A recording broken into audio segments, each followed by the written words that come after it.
So my guest today is Sebastian DeRosia. Did I say that right? DeRosia. Okay, close enough, right? People say it all different ways. And I actually met you, what was it, a month or so ago at Dustin's wedding. Yep. You were officiating it. I was. Which was cool to see. Yeah, it was fun. And Dustin was actually a guest on here a couple weeks ago. Yeah. And so that was a really good show. But yeah, we talked at the wedding for about, 10 minutes or whatever. Mm-hmm. You walked over to our table and had a good conversation. And I was like, I need to get this dude on the show. And so whenever we open up, I like to just give my guest an opportunity to kind of give a little background about yourself and what it is you're doing and just take it from there, man. Okay, cool. I also was excited to be on your show because I remember how long ago was that video when you made it? May 5th. May 5th. Yeah. And I remember seeing that and being like, and actually you could look on your Instagram and I messaged you around then. Because it was like this glimmer of hope, right? That people were going to stand up against this. Yeah, man, that glimmer of hope that got snuffed out in a hurry. Yeah, that's a whole show in itself. That's like, I really had higher expectations on the profession of law enforcement. Yeah, to draw hard lines and say we are not going to be used as pawns to enforce all these edicts.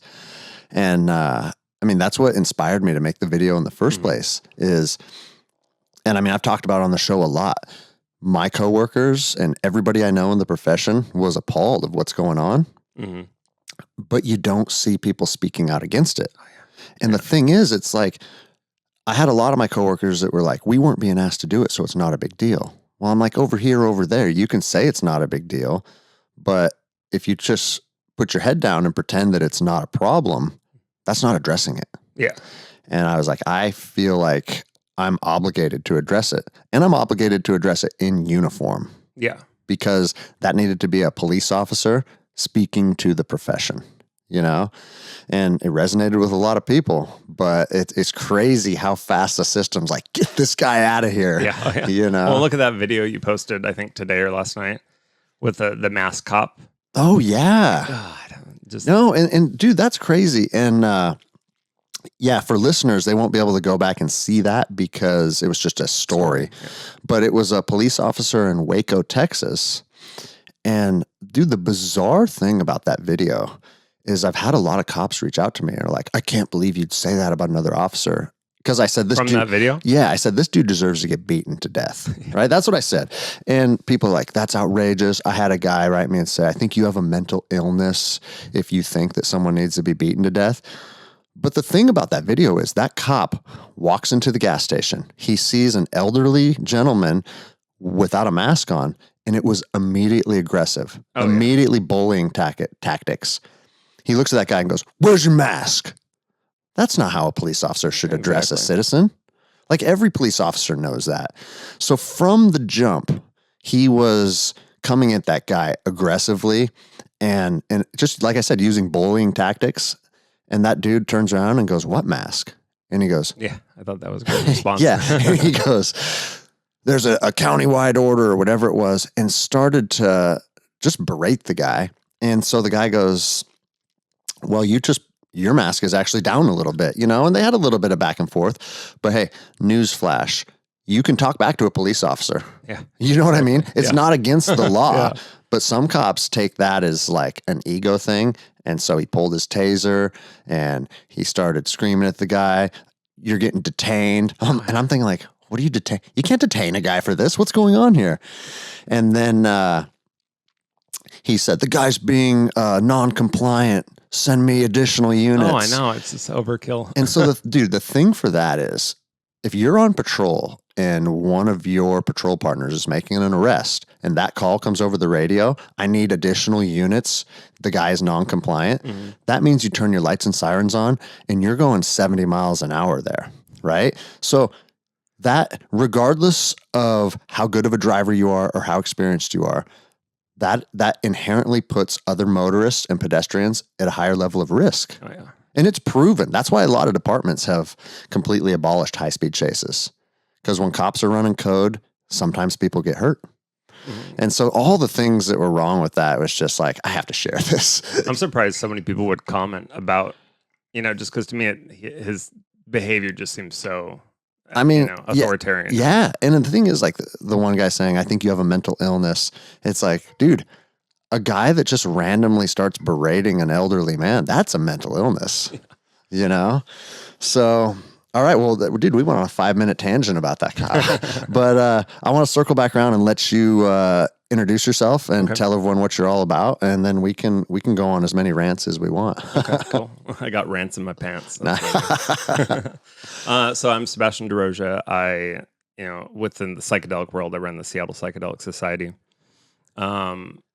Initially, early on in my life, I developed a strong interest in, altering my consciousness from an early age, from some experiences that helped me kind of, figure out who I was, get more comfortable with who I was. And then I saw that, medicinal potential for it. And now, come to the current time we live in and, seeing it actually enter into the mainstream is a pretty, interesting, but also seeing like the route cannabis has taken, it's also, curious to see how psychedelics will work in kind of the consumption-based culture.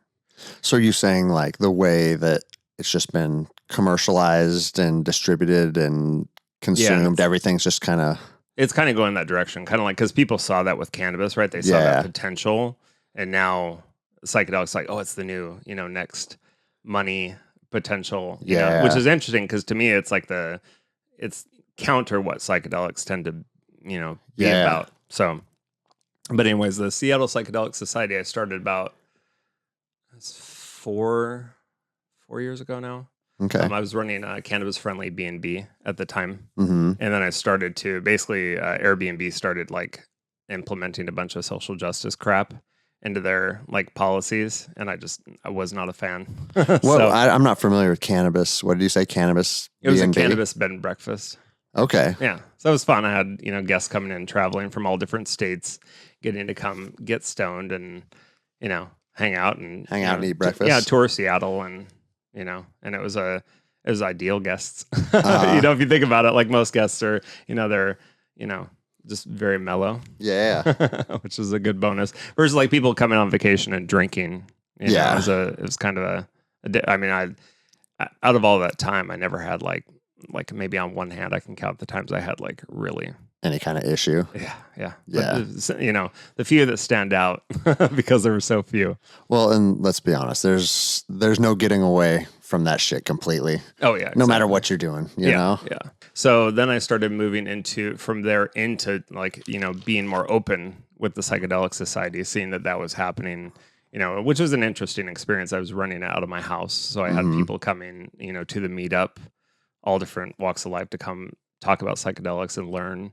And it was pretty interesting because there really was people who never, it was something completely out of the ballpark for them, or something they would never consider before. But because I think of the growing mental health, pandemic, there's an actual pandemic. And for people that don't live on the West Coast, all you have to do is drive through Portland or Seattle to see what the real pandemic is around here. It's insanity. And now Tacoma too, apparently. And Olympia. Yeah. All the big cities in Washington are just being consumed by addiction and homelessness.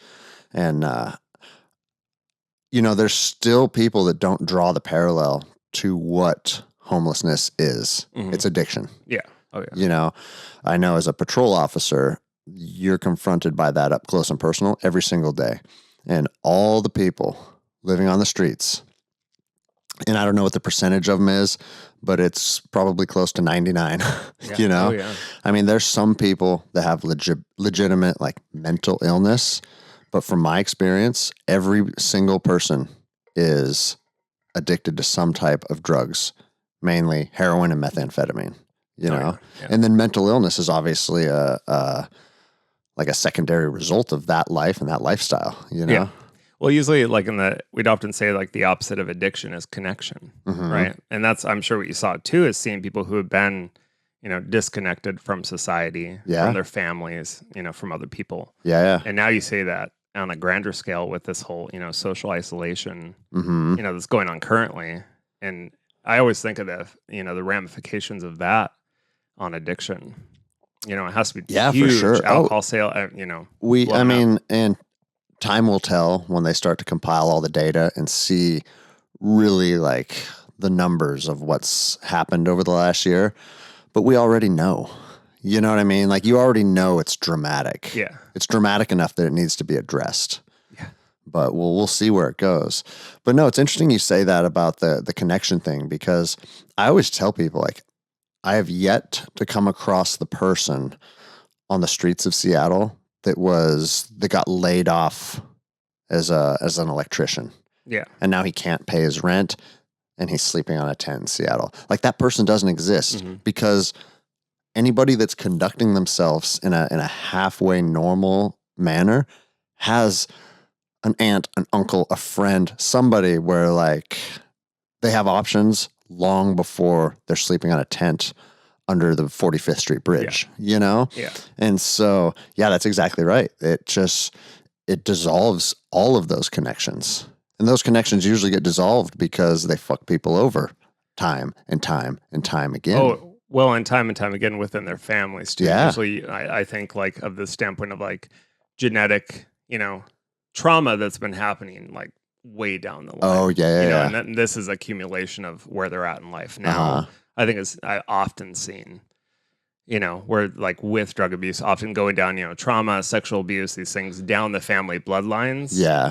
Where I think the impact now is seen, in our modern culture expressing itself that way. So yeah, why do you think that is, that almost all people that are on the streets addicted to drugs, if you examine their life, it is a result of some type of trauma way ahead of time, like maybe even childhood. Yeah.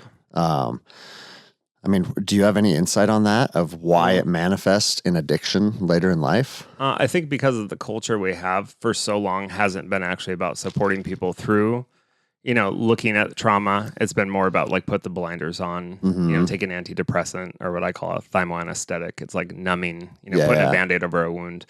And so I think, that eventually, if you're not getting, if you haven't processed things and you're not getting things externally in your life, like connection, I think that's why people are more prone to, go the addictive route. Yeah. Because most addiction rate is trying to fill something, usually that has a lack of connection. I mean, it's not the only thing, but yeah.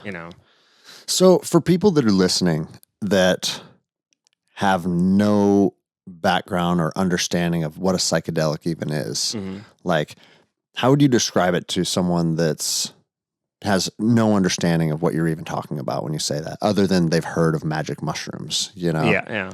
I would say there's a range now, like with Silicon Valley, right? There was the big, the microdosing. Yep. And I would say like with running the Psychedelic Society, I had a lot of people coming in, and that was the initial interest, which is interesting to think about because, when something like that was shown, okay, this will help you be more productive, right? Oh, yeah. Right? And so it or help with depression and anxiety and things like that. So that was often the kind of initiating thing that would bring them, it would pique their interest. But, so there's from that range to micro to macro dosing, right? And kind of what's in between. And I think that, like with microdosing, it tends to be about inducing like a more mindful state. It increases neurogenesis. So you're actually, producing new, neural pathways by thinking about things differently, right? Because we tend to reinforce our egos in our lives, and we tend to go, okay, here's a situation, here's how I deal with it. And then with microdosing, it's like, oh, here's a situation, but it's like, oh, I could actually deal with it this way. So there tends to be kind of that mindfulness factor. Where with then when you get into like a macro dose, like a full dose range, you're having, changes in the senses, alterations and, hallucinations sometimes, are a bit, having like true hallucinations is unique to some psychedelic experiences. Some's more about having like an altered visual state or like a closed eye visuals. There are some things like Iboga that actually put you into a dreaming state while you're awake. That's phenomenally interesting. I mean, you can't tell if your eyes are open or closed, and you're actually seeing with your eyes closed. Yeah, that's crazy. And when you think about that, do you ever hear about this guy, Bat Boy? Bat Boy? It was a guy who was born without eyes. Okay, no. And so he he navigated around using sonar, like by clicking like a bat. But when they did a scan on his brain, his visual cortex was lighting up, right? So he was seeing through a different means. Seeing with his eyes with no eyes. So to actually have that experience on Ibogaine and be like, oh, you're just tripping. But it was like, literally, I could be like, wow, like I could see with my, it was so fascinating. And so it's interesting you say that, because that's one thing that I always think about is you're definitely in an altered state, right? Oh, yeah. And I've eaten mushrooms a couple times, and then that's the extent of, and I've microdosed a couple times. How was the full dose experience for you? Oh, it was awesome. Yeah, it was great. Did you feel highly altered? Yes, for sure. And I remember I was, if you've never done it before, this probably won't make any sense, but I felt like I was living in a mirrored version of my own reality. So if I were to walk from my kitchen to my bedroom and it's normally, say, 2 left turns, all right, tonight it's 2 right turns, because everything was a mirrored image of my reality. And was your psychological process also kind of mirroring, like looking at things and their, like, did that extend beyond? For sure. Yeah. And so, I mean, if you ever listen to like Rogan talk about it, he always says like, you can't even put these experiences into words. Yeah. The vocabulary can't capture them, which is true, And I know we had talked about perhaps doing some type of experience and then talking about it on the show. But I actually think it's better that we haven't yet, and we can discuss all this stuff and then go do it and do a follow-up episode. That'd be awesome. That'd be great. But other than that, my experience is very limited.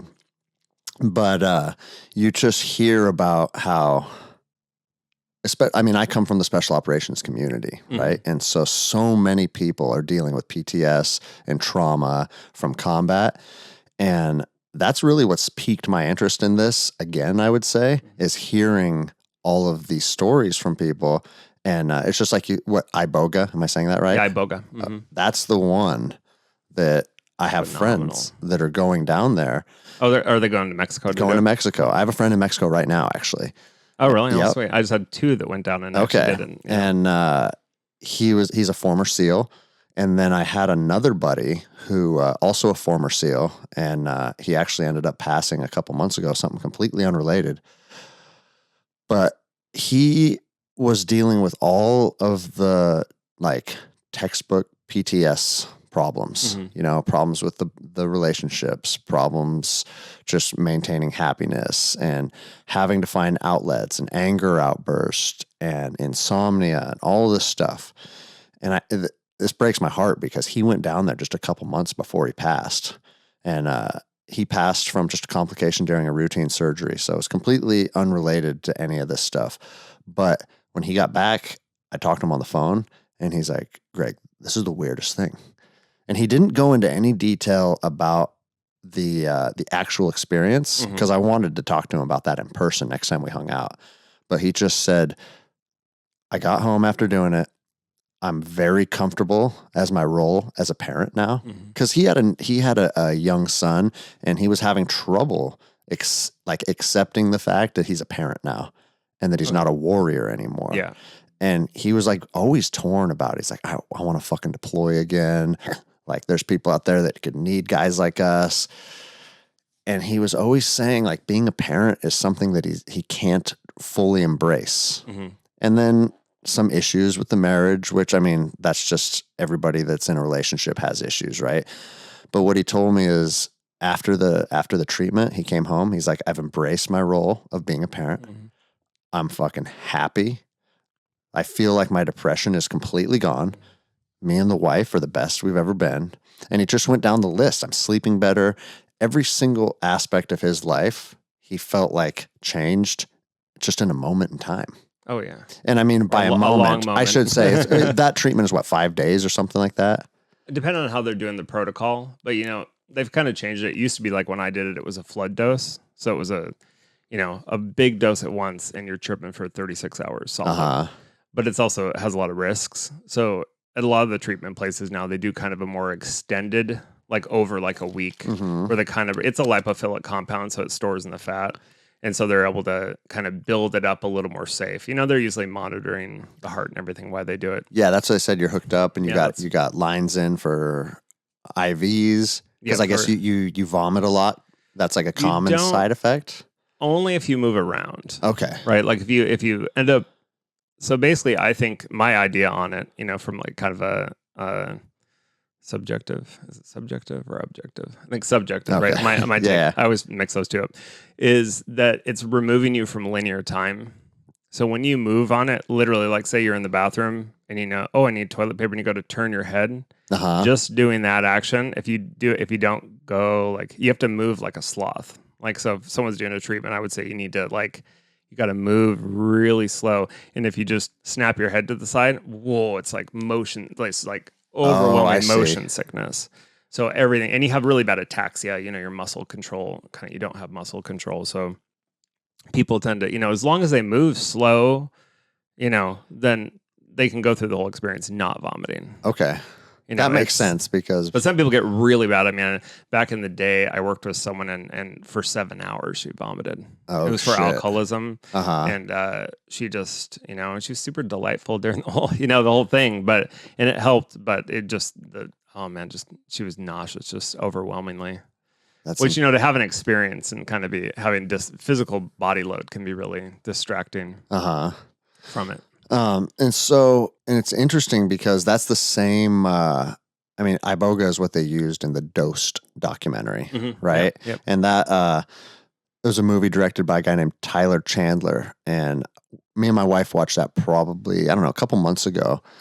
And we watched that, and then my buddy did it, and just seeing how it basically just unpacks trauma. Yeah. And I remember on that documentary, they described it as, and this was a girl that was addicted to heroin for literally like 2 decades or something crazy, right? A really long time, yeah. And they said basically after she took the Iboga, it's almost like she now is going to reflect on her whole life and kind of relive her childhood and like kind of relive her experiences growing up. And through that helps her unpack it and then put that trauma behind. Because like you just said, we just bottle things up, take a pill, and just kind of put a Band-Aid on it, right? Yeah. Whereas this treatment really forces people to look internally and then figure out how to move past it. And the fact that somebody that's been addicted to heroin for 20 years can put that behind them after like 3 days. Yeah. How is everybody in America not looking at this stuff yet? Well, usually it's because they're just putting them on some Suboxone or, methadone, and here's another patch. Not actually dealing with where the pain originates. Yeah.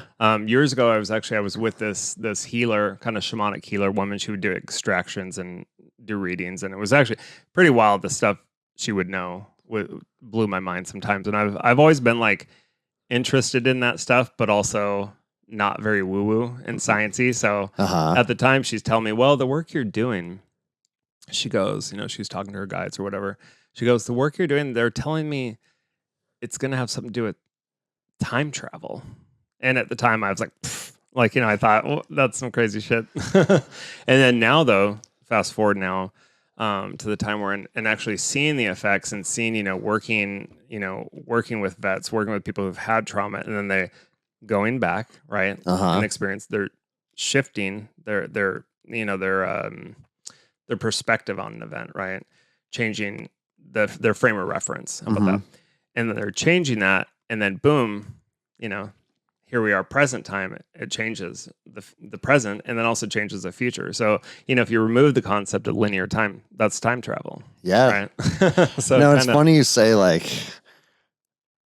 You used to look at a statement like that and just think, oh, come on, that's some woo-woo nonsense, And the older I get, the less like parameters I'm willing to put around things. Yeah. Because you just never know what's real and what's not anymore, Especially with the state of information, Yeah.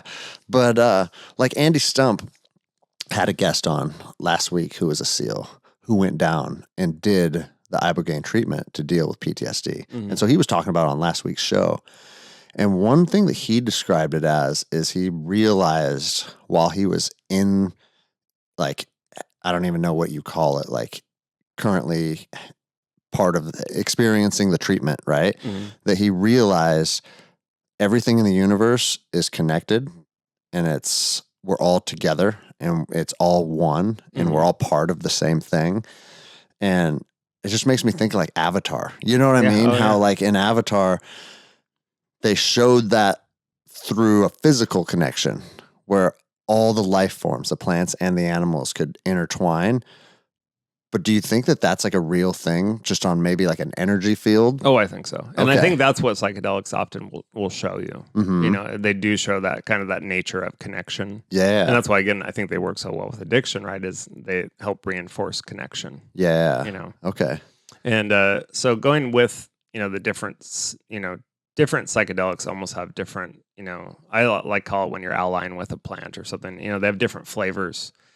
I think about it like where the plant comes from, right? So Iboga, right? It's used in Gabon, Africa by the Bwiti in the Bwiti religion, where it's used for the rites of passage, right? They also use like small doses for hunting and such. But, you know, so in the plant, Iboga, it takes about 7 years in the ground, right? In the roots to develop the Ibogaine, right? So it's this plant that comes from. So if you think about the experience on it with trauma, it's going way back to those roots, you know, to those old memories. Yeah. You know, where these things originated. And I mean, it'll go back to stuff that you don't even think is relevant. During my experience, I remember I saw it's like this neighbor girl that I was friends with, and we were out in her backyard, and it was her dad, I'm guessing now, like was probably a drunk or something.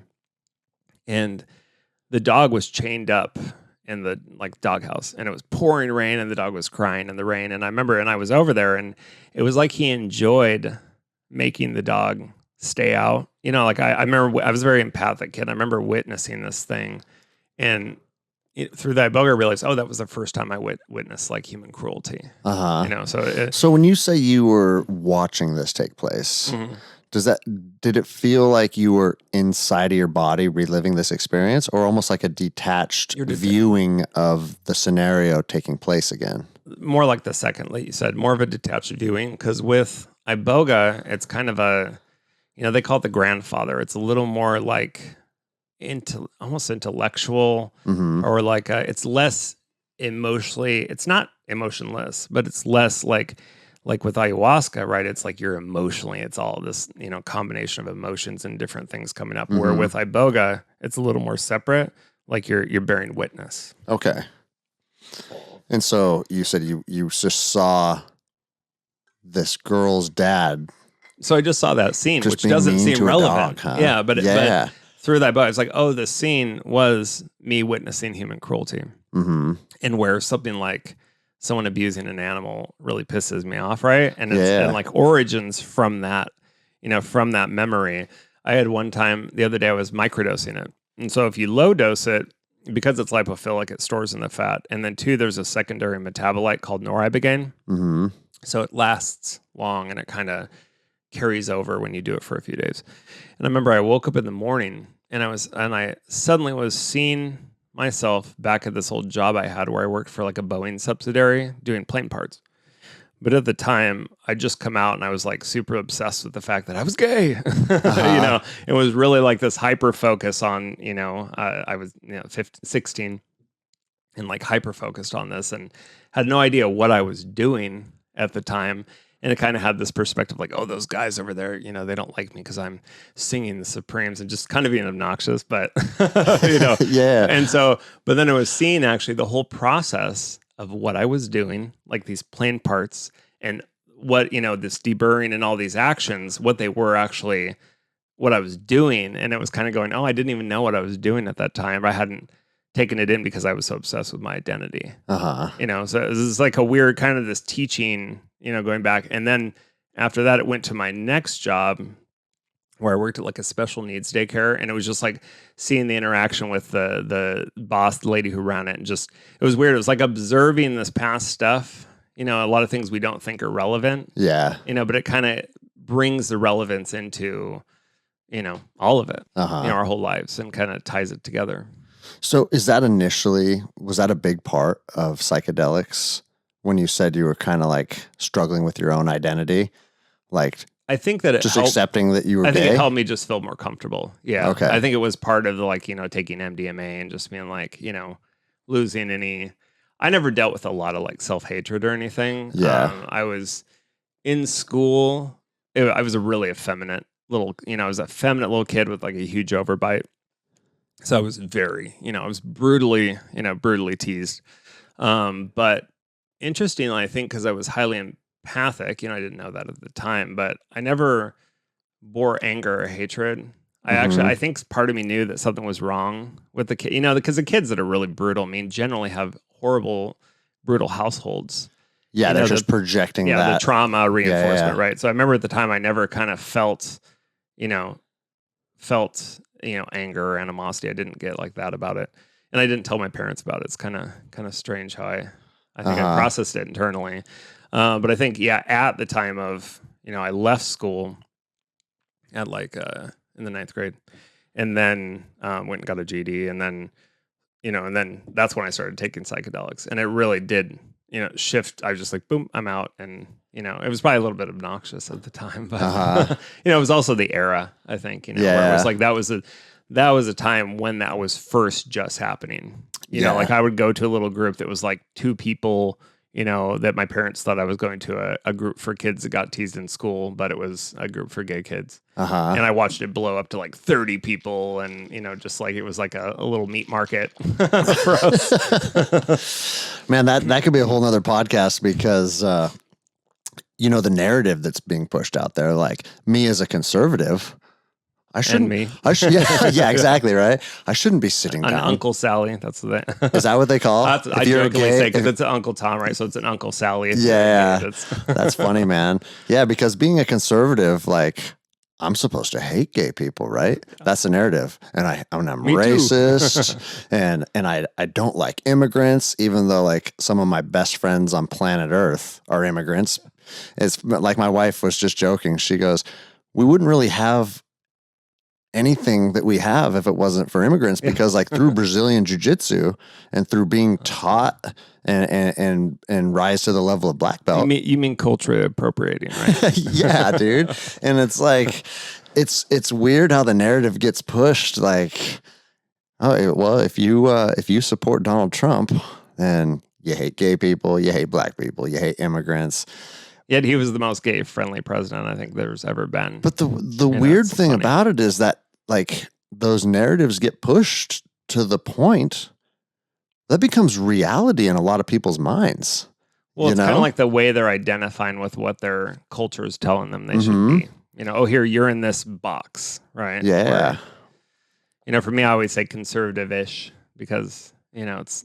Yeah, because... in many ways, I don't fit like a standard box. But I don't think anyone should fit a standard box. Exactly. Because, for me to have all of my views and my opinions be parallel with all of your views and all of your opinions, that's literally impossible. It'd be boring too. Yeah, and so, and that's something that's always bothered me about politics, because it's like, if you're a Republican, all right, you're this and you're pro-life and you're pro-gun and you're religious, and it goes down the list of everything. And then if you're a Democrat, and it's like, what if I don't want to be either of those fucking things? Yeah. And I want to look at each issue and just have an opinion on it. Yeah. Why is that outside of the realm of reasonableness? I think we're coming more to that. It's just unfortunately through a lot of divisiveness. But, lately I've been revisiting old, because I can't stand any new shows and media. There's just so much pandering and, it's just, all the social justice crap is like every show, a Netflix show, it's like pushing some, this is how you should think in Newspeak.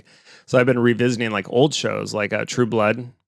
And right now I'm doing 6 Feet Under. And it's really interesting to see, how there was that portrayal. Like what you were saying, how there's this box. Well, all that shit was portrayed by the media, not just by like news media. It was portrayed by all the media. We self-reinforce by what we choose, right? Like it kind of creates, so a lot of times too, it's like, oh, I I think this way, and then you watch this, and then it reinforces how you think.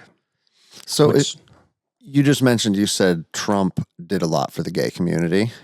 Yeah, he just was one of the more, because he set up a thing to decriminalize homosexuality across the world. Was one of his things. He also, he stood on the stage at was it the RN? I don't know, it was the RNC with like a gay pride flag. I mean, he had already pro-gay. He didn't have any history of like saying things against gays, like which many of many of these other.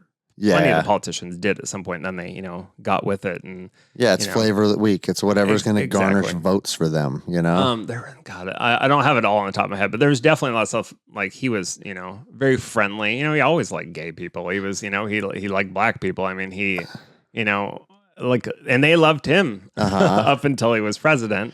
And the media, and the media commiserated with them, in forming their Trump derangement syndrome. Yeah. I mean, it's just, again, that's that reinforcement, and then you had not just the news media, then as we went into the age of, rapid internet, social media, then it's reinforce.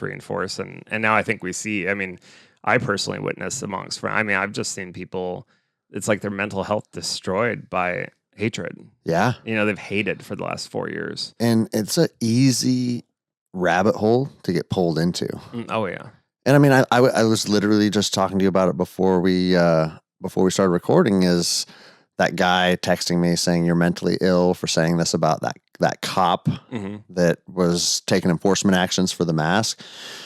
And normally I don't reply back to people. I try and stay away from that. But I replied back, and I wasn't like, fuck you, you idiot. I was just like, hey, this is, and I explained myself.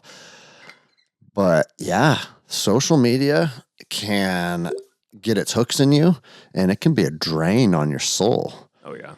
And the thing is, it's just like anything. It can be used for good or bad, right? But for whatever reason, people are drawn to conflict, And it's funny because ever since I posted my video, now that I have like 75,000 people following me, I get an interesting perspective of feedback of what people want to be engaged with. And if I post something that's like, hey, I'm out having a good time with my kids and we're experiencing nature, whatever, right? If I'm doing something that's like enriching my life, sure, it'll get some likes and people will say nice comments and it's all good, right? But if I say something like, this motherfucker Biden is moving forward to mandate a mandatory gun buyback, and I talk about that, it goes fucking insane. Rage. It'll have 300 comments and it'll have like 20,000 likes.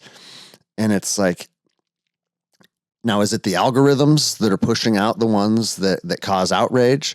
Or is it people literally want to be involved in some type of conflict, And that serves them in some way. But in reality, I don't think it serves them at all. I think it detracts from them. And then also being a person creating that media, right? That it actually gears towards producing. Yeah. Right? That kind of thing. Exactly. Well, and you see that even in movements like, gay rights, feminism, BLM, these things, right? They're actually they exist because of outrage. Because of presumed even. It's like, so if that stuff is, equalized in their eyes, they don't exist anymore. Right? Like if they're to recognize that things are equal and these, then their movement goes away. And these movements are also multi-million dollar. And all of them. that's exactly right. Like if gay and straight and black and white and everybody gets along, those things cease to exist, right? So they just want to stoke the fire of outrage. And that's what was so interesting about the BLM movement, because it was just a constant stoking of outrage, right? To the point where you're convincing like an entire generation of youth that white people hate you, that police officers hate you, and to the point where they're running around lighting things on fire and smashing stores. And I don't have any data on this, but I would like to follow that money. Yeah. All of the millions and millions of dollars that BLM was able to raise, where did that money go? Oh, yeah. The Democratic campaign. That's what I'm saying, right? And that's what everybody says. And I can't put that out as fact because I don't know. But I would tend to believe if they open some trade schools in the inner city, like the impoverished areas in fucking Compton and Chicago and Detroit and all these cities, right? Wouldn't you be hearing about this? Wouldn't they post that and talk about it? Wouldn't the news cover that? Like, hey, BLM just built a giant trade school in Compton teaching youth how to weld, or something like that, right? It's not about that, right? It's not about that, and so it's about the rage. It's like a rage industry, and it's also narcissistic. I mean, it's like the narcissistic culture, where it's like we said, if you post this, then I get the likes and the attention, and then that reinforces the negative behavior, and I think right now there is that culture of reinforcement, and like thinking to the people I know on the left over the whole, usually when when there's something we share that we both feel passionate about, we want to commiserate about it, right? It's like, I get this. Well, I could think about the fact that when the media, people who maybe didn't even trust the news, suddenly the news was commiserating with them, about Donald Trump. And then all the shows were, and all this, and all these different, everything around them. Well, I think when you have a culture of reinforcement like that, it actually, people stop asking questions because they're being told, you're right. Because I think a lot of people right now think, oh my God, it's, things have finally progressed, and, they've changed, they've added the gender pronouns to the fucking White House website. Yeah. Now they allow, trans men to go compete against women in sports, now, it's so progressive, and maybe they're so caught up in that culture of reinforcement, they don't step back to see, the other aspects of it. Yeah, for sure, man. The thing about Trump that I always say is like, the guy's been in the public spotlight for 50 years now or something. If all of these terrible things about him were true, where are they at? Yeah, where are they at? Yeah. They just started to happen in 2016. Yeah. Like, get out of here with that shit. I mean, rapper, he used to be in all the different, he was in different rap videos. They loved, rapped about him, loved him. And he loved them too, But Macaulay Culkin wants his cameo in Home Alone taken out. Is that what they said? Yeah, did you hear that? No. It's like, God, that's dude. That cancel culture. It cancel culture. And like, even if you were to believe that in your heart, just like verbalizing that is so fucking stupid. Hey, a guy was in a movie. A guy was in a movie 25 years ago, and I think he should be pulled from that movie. Well, and guess who got attention over that? Macaulay Culkin, right? So he's seeking that narcissistic need for being seen. Yeah, that's exactly right. And that's, I think, the trauma too. When we go back to trauma, is like, so many people don't feel seen, right? In the current age we live in. So, here's a way to feel seen. You know? I mean, I've noticed a lot with people, like where suddenly it's like, like on these dating apps, and it's like, this person, I'm trans now. And then how suddenly, you're trendy. You're someone we all need to hug and accept. And, it's just weird to watch that kind of culture reinforce itself like that. And I've talked about it on the show before. It's strange how the trans thing is becoming like almost a cool thing to do. And because popular culture is telling people, instead of just let people become who they want to become and be individuals and not give a shit what they choose. Yeah. And if you want to become a woman when you're 20 years old, or you want to get a sex change and then become gay, like whatever the fuck you want to do, go do it. Right. But the weird thing about it is it's being pushed as like this cool thing to little kids now. Like, and I've heard that they've been doing it for a while. It's pretty creepy. And I thought, like, when I first heard that, like, that's probably just people blowing it out of proportion on Instagram or Facebook. Right. And then when my daughter, she's 11 now, comes home, and she's talking about all this stuff. Like, her and her girlfriends go walk out into the trails in the woods, and this is what they're talking about. And she's like, well, am I gay or am I straight? Well, I don't know. I think that I'm gay. And I told her, I said, listen, if you are not sure of what you are, then that's a clear indication that you're not sure what you are. Yeah. Because the time will come when you know what you are, and then then you're good to go, right? But instead of making I mean, I just saw a thing on the news the other day where they're saying at 4 years old is when you can start to identify what gender you want to be. And it's like, it's just asinine Well, that this is where we're at, you know? Well, growing up too, actually, as a little kid, I'm so glad I'd not grown up in the time we're in now. Because, I remember one time I was probably like 8 or something, I dressed up as a witch. Right? Yeah. And I remember it was Halloween. Well, dude, they should have started pumping you full of estrogen then. Well, that's right? what they would have. I worry. Hopefully, my parents are wiser than that. But back then, I remember the person goes, "Oh, give the little girl her candy," and I was like, "Yes." The other day, I came across like a letter that was to my mom from my first grade teacher, and it said something like, "Well, Sebastian, you asked if he liked to hang out with the boys or girls."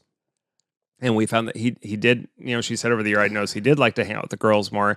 And at one point last month, he actually said he wanted to be a girl. And how old were you? I was first grade. Okay. So little, but it's this thing of like, you're constantly shifting and changing, like to me, it's like, like a kid thinking that doesn't mean that, oh, that means you should be a girl, And let's say that's what you thought when you were in first grade, and then you grew up and you still believe that. Well, guess what? When you're 20 years old, you can go down whatever path you want. Exactly. Mm-hmm. The weird thing to me is like, if a professional athlete shoots testosterone into their body, it's fucking like everybody on earth is talking about, he's a cheater, what a piece of shit.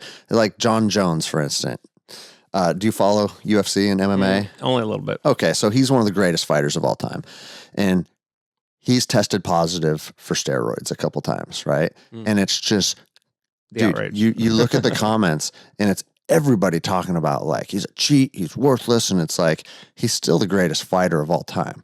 Okay. Taking some testosterone doesn't make you like, you could go shoot up some testosterone right now and fight John Jones, and I'll tell you what the outcome is going to be. Yeah. Yeah, exactly. And so people get so angry if a full-grown man wants to increase his testosterone. But then if a 9-year-old girl wants some, yeah, give it to her. Yeah, give it to her. Like, is it good for you or is it bad for you? You can't have it both fucking ways. No, well, I know. And just the effects of sterilization. Yes. I kind of think that, and that makes me go a little more into maybe it's conspiratorial, but the whole like depopulation agenda. Mm-hmm. If you get people doing these things to their bodies and also, choosing to not have like, relationships where they'd possibly procreate, then maybe it, it kind of stifles. Oh, that's interesting. I haven't even heard anything on that. So, well, because when they put puberty blockers, it tends to sterilize kids. Okay. Yeah. So, think how fucked up that is. That's horrible. You're taking somebody's ability to choose if they want to be a parent. I mean, I fucking joke about, I wasn't capable of making sound decisions at like 25. You know what I mean? Yeah. I feel like at 40 years old, I turned 40 this year, that I can finally start to have a decent grasp on what's going on, but I'm by no means the subject matter expert on life. Yeah. But to think about making any type of decision that's going to impact you for the rest of your life at 9, 12, 14, it's the most absurd thing on planet Earth. Well, and anyone who's went through being a teenager. Yeah, right? Exactly like right. Hormone and like change, there's so many aspects that, that you change and go through different, I just think it's, yeah. And I remember being 16 thinking that I had it all figured out. Like, this is right, this is wrong, this is who I am. And so if you're to afford the ability or make it readily available for a 14, 15, 16-year-old to make these decisions, I can see why a lot of kids would be like, yep, this is how I feel right now. This is my reality. But what they don't realize is as you grow, your perspectives shift and change. And you're not even the same person that you were 10 years ago. Well, and also screwing with hormones. Like, I've done cycles before in the past and stuff, and actually, screwing up your HPT, your hypothalamic pituitary, I think something like that, thyroid. When you throw your hormones off, it fucks you up. Yeah. Do you know what I mean? So doing that to kids and doing that so they don't get to go through that natural, and then not to mention all the crap in our environment, the toxins that also, hormones and shit that screw it up. Will we be surprised when there's really, screwed up adults? I would imagine we will eventually look back on this period of time and just be like, what the fuck were we doing? You know? You'd hope so. Because, I mean, how long has like the hormone therapy been going on for children? I mean, I think I started following that was happening back in at least 5 years. Maybe? 5 years. Yeah, I think Okay. about 5 years. So give it another 5, and you're going to have 10-year-olds that are now 20 and be able to look back and articulate. And I'm sure there's some people that will be happy with it, but there's going to be horror stories too. And they're Well, probably, there has been I was going to say, stories that I'm now. sure they're already Yeah. coming out, right? Yeah, there definitely have been, and they often are not, of course, not the ones that get put in front of the, the agenda. Yeah, right? yeah, Like, yeah. or they're kind of kept quiet, right? Yeah. People who break the echo chamber, right? If you tend to break the echo chamber, then you're, they don't Get want that, it. dude, that was me. Get that guy out of here. You know what I'm saying? Yeah, yeah. Well, I mean, speaking of conspiracy theories, like there's people that's saying the COVID vaccine will have reproduction repercussions, you know? Which wouldn't surprise me. And I mean, again, I have no fucking idea if it will or if it won't. You know, I've had 2 friends on that are both doctors. One's an anti-vaxxer and one supports it, you know? Mhm. And I always tell people like, dude, I teach jujitsu and I was an Army Ranger. Like I am not qualified to speak to if a vaccine is safe or if it's dangerous. But what I can tell you is I'm not putting something in my children with 8 months of science behind it. Well, and when something too is not just a vaccine, it's like gene. I mean, from what I understand, it's gene editing. Yeah. It's not like a standard, like where you're given a small amount of a virus and some, have an immune response. Exactly. And then Which that itself, like I just saw a friend and it just blew my mind because she's probably 26, super healthy, really into health, last I knew. And she proudly put up her Instagram pic of her getting the Moderna vaccine, and one of the first Latina, because Latina women aren't shown, in trials enough. I was like, well, maybe because they're smart. They don't go into experimental, drug trials by big pharmaceutical companies. That actually, I mean, are they paying people a bunch of money to go through those trials? I mean, why? No. Why? No, she has a successful company. It was So what I would think, to virtue signal. incentivize? Just a virtue signal, huh? Yeah, like, look, I'm doing my part. I just can't imagine what would incentivize someone to be like, hey, we have 4 months of science on this new vaccine and we're going to do a trial. And you can't sue if, yeah. And like, dude, you literally have no idea what the outcome is going to be. Sign me up. And so young and healthy, I just was like, and we were messaging today about it. She's like, well, I just rather have I think the vaccine's safer than getting sick. I was like, I had it. It was most people have it. And it's a mild sickness. That's right. You did get it, right? Yeah. When and did you get it at the wedding? Yeah. I love that, dude. It was our herd immunity event. Yeah. Did you get it too? I don't know if I got it, dude. Oh, okay. I mean, I think that I have got it. Did you ever have a taste? That was the only indicator, because I don't do the testing, because the testing's, there's so many false positives. I think the PCR, I mean, the guy who created it said it's a forensic test. It's not meant for diagnostics like this, Kerry Mullis. But so I didn't get the test. But Okay. The taste thing is what indicated to me. So I've had 2 different time periods, like right before this went like mainstream. Mm-hmm. And I worked in an international airport. I was in the international terminal all the time as a police officer. So if I was going to be exposed to it, I think I'd be a pretty good candidate. Yeah. And I came down with the worst fever of my life, right? You did. Literally the worst fever of my life. And it was like, I'd wake up right there in bed and it looked like someone had dumped a 5-gallon bucket of water on the bed. Like I thought when I woke up, when I woke up the first night, I thought I'd piss the bed. I was like, what is going on here?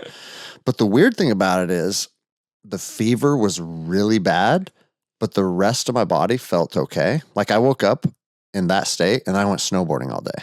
Oh. You know what I mean? Yeah. But so it was a different fever than I'd ever experienced before, but it was bad. Did you have were you really dried out from it, and did you get a headache? Little bit. Yeah. But I had that too, like a really severe headache every morning. And so, super dehydrated. I mean, I've heard both that you can get an antibody test, or I've also heard that the antibody test, like if it's been a long time since you've had it, is not really reliable. Do you have you heard? And does the antibody test also just show like a coronavirus? Is it specific enough? Because I've really heard enough about the virus actually not being isolated.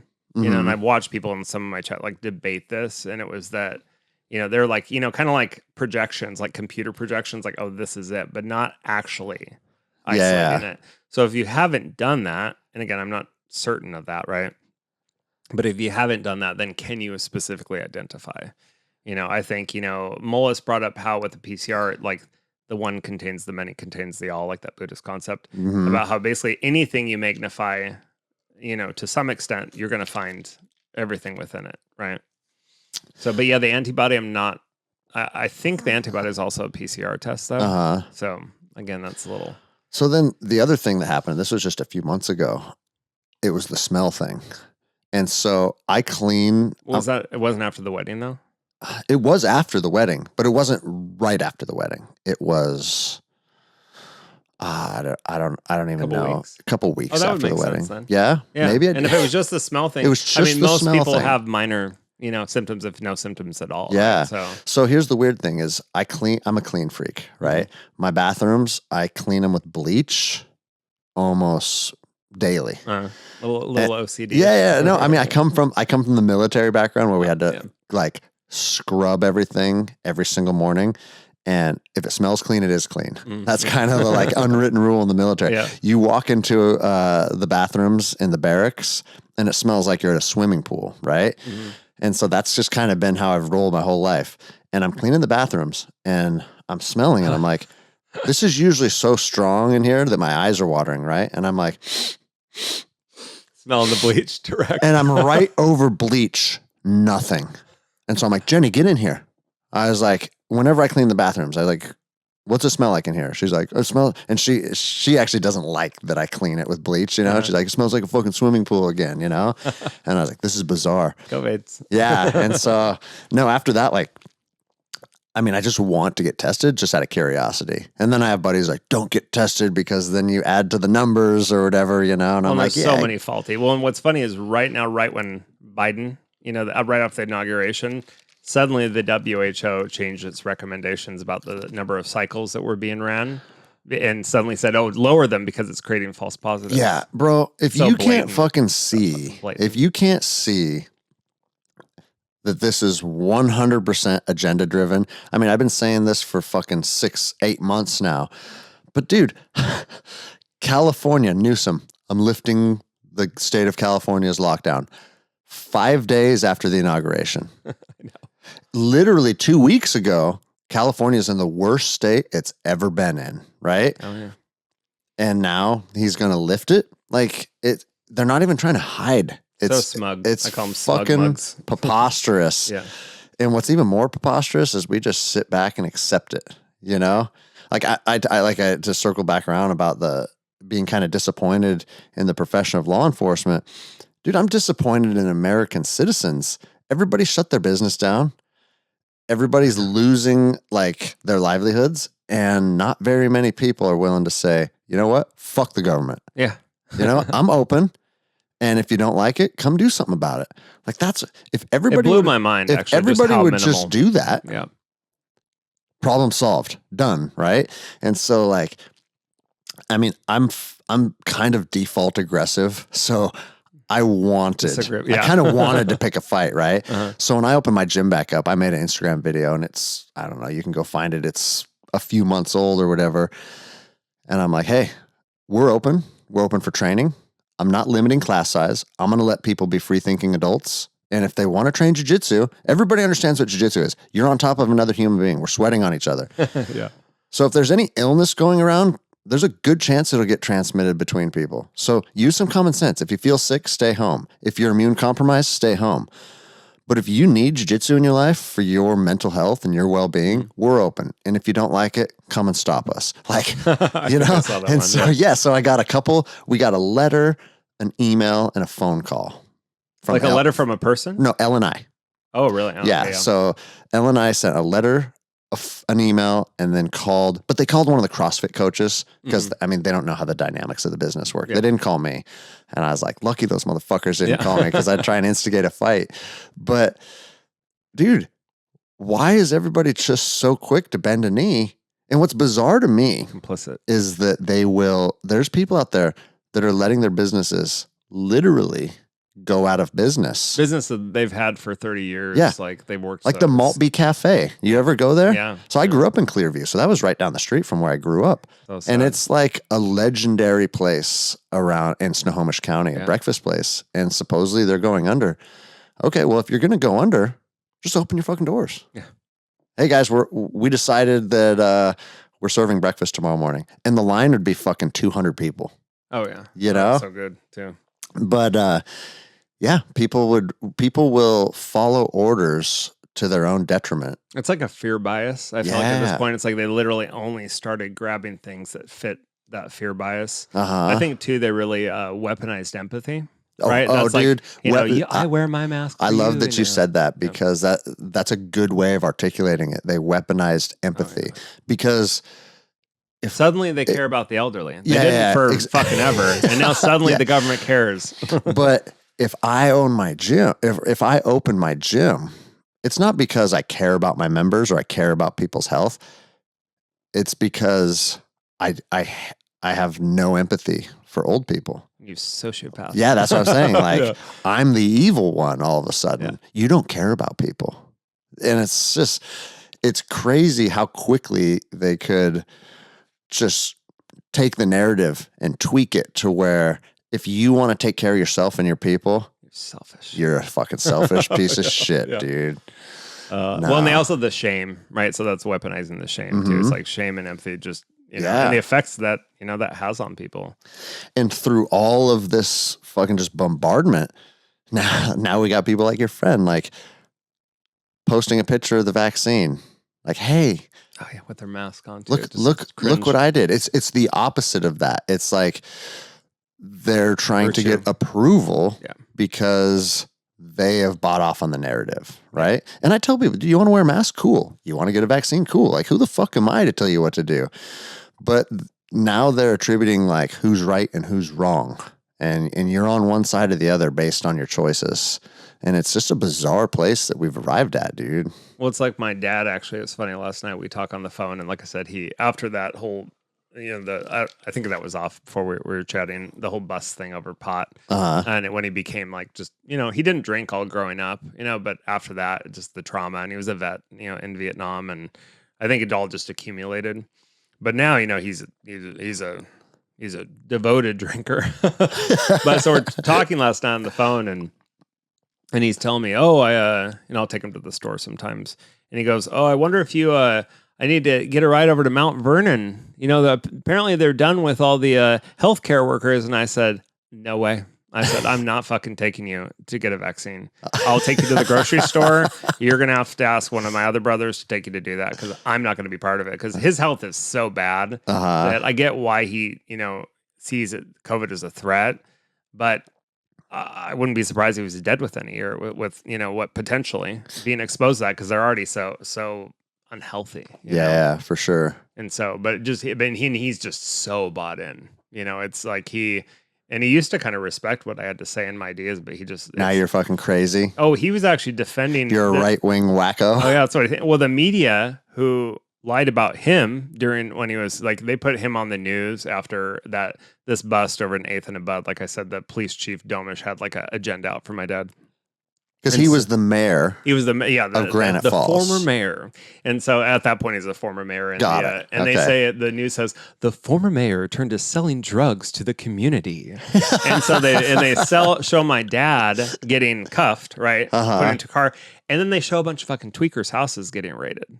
Well, they didn't even get to raid his house because it was over an 8th and a Bud from some, person in a bar, like a narc or whatever.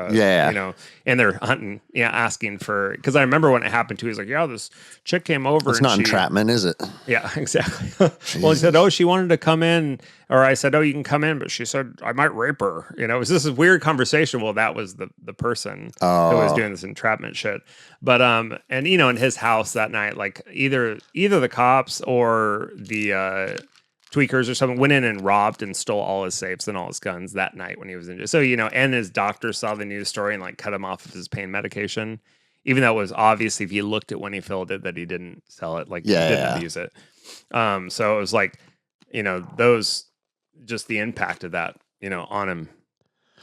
was tough. Just a downhill spiral after that, huh? Yeah, it was tough. Man, that's fucking insane, dude. And so, I know what I was saying. So I was saying how the media, back then it's like, oh, screw the media. Look how they lie. And the other day he's like, it's like Stockholm syndrome, right? Because he's literally defending. He's like, oh, well, you know what they said? They just kind of exaggerated. I'm like, what? I'm like, because you're watching this media that's fucking lying to you. And they lied about you back then. And now he's so bought into it. Dude, the media is such a circus now that when you're watching it, like I shouldn't even fucking subject myself to this. Don't do it. But I saw Don Lemon and Chris Cuomo having a back and forth. And Don Lemon's like, if you voted for Donald Trump, you voted for supporting Nazis. If you voted for Donald Trump, you supported racism. You supported the KKK.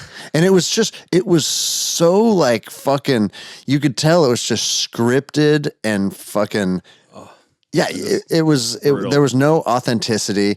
He is just, hey, go out there and say these things and cause outrage without any facts or anything to back it up. It's just a bunch of fucking quick talking points that have no validity. And I'm like, me and my wife were laughing because it was so stupid. And it's so preposterous. Too, right? Like, and then I was like, there's people that are watching this that believe it. Yeah. And it's like, everybody I know that voted for Donald Trump doesn't fall into any of those categories. It's the stupidest thing ever.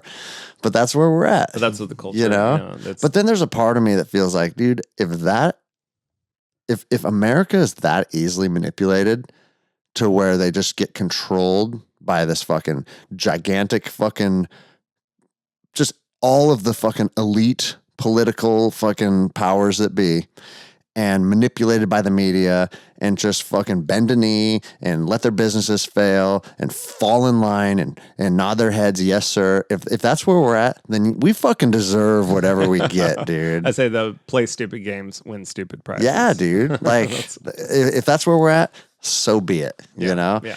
And I've said for a long time, I think if the gun thing were to ever get any type of like momentum from the politicians that want to seize them, that would be the hill that people that would be willing to die on. But I don't know anymore. Well, because they're being so conditioned. Yeah. Like my dad had said he wouldn't do the vaccine. But of course, that's when it was Trump's vaccine because he has such horrible TDS. Yeah. And so now suddenly it's like, oh, it's Biden's vaccine. After I haven't heard TDS. Trump derangement syndrome, which then TDS, its late stage is COVID derangement syndrome. So before we started recording, something that you said was interesting because, I mean, you run the Seattle Psychedelics Society and you said the whole thing is about connection, right? Yep. Yet the COVID thing has actually pushed a lot of people away, huh? Well, and that's why I stopped because so at first I did a few meetings. We would have like one of our bigger meetings was psychedelic recovery. So I was using psychedelics to recover from addiction, something that helped me personally. And I've just seen it really help a lot of people because of, again, dealing with the trauma. So what types of addiction would you see people coming to you for help with? So I would say recovery, but definitely people came who were struggling, getting off antidepressants or just, depression and things as well versus, occasionally you'd have like a more, maybe a heroin, someone who's struggling with heroin or meth, less common when people were really in the peaks but it happened once in a while. You know? And I've seen just phenomenal transformations. Well, that's what I was going to ask. Like, if you could, I mean, obviously you can't give too much information about any individual, but have you experienced that, seeing someone that's just strung out and then able to turn their life around? Well, I usually say like, progress is not linear, right? So it's not like there's ever been like, oh, this person did this and then, there was suddenly everything was great. And, it's not life, right? But I definitely have seen where the chipping away with either, iboga, ayahuasca a lot. Ayahuasca is safer and a little bit easier for people to use more readily. It's more available in the States, that experience. There are ayahuasca retreats within America, right? Yeah, there's the Santa Daime Church. right? Which is like where it's basically done legally, is through the Santa Daime Church. And where are they out of? They're like in Seattle. Oh, okay. So it's local. Yeah, there's definitely local ones, but it's a Brazilian kind of a, it's all they sing like Portuguese songs, and I don't know if all of them like wear outfits. It's a little culty for me. I don't like seeing that structure put to psychedelics. It seems counter what they're about, But a lot of people really enjoy it, and of course because it's accessible legally. Yeah. But there's plenty. There's like some mushroom churches and other places where people are providing care. Isn't that bizarre? If you just attach the word church to it, it somehow changes the legality. Yeah. Religious usage, it's kind of interesting to see, you go on a show like a CNN or something, right? It's really weird to see popular culture right now is pro psychedelics. I had like a Cairo reaching out to me, wanting to talk to me. I said, fuck no, I'm not talking to him. I know the narrative is positive. Yeah. But I still don't fucking trust him. So, they call we want to talk to you about the society. I'm like, keep me out of that mainstream. Yeah. The mainstream media, to me, it's so destructive. I made the mistake of doing a couple media interviews after the video came out. And it's like, I'm Jonathan Cho from Como News 4. And he was cool, man. And we had he came up and I did like a pretty good interview with him. But then when I watched it, and I wouldn't even say they like edited it to make me look bad, but they edited it to the point where it was a 20-minute conversation condensed to 2 minutes.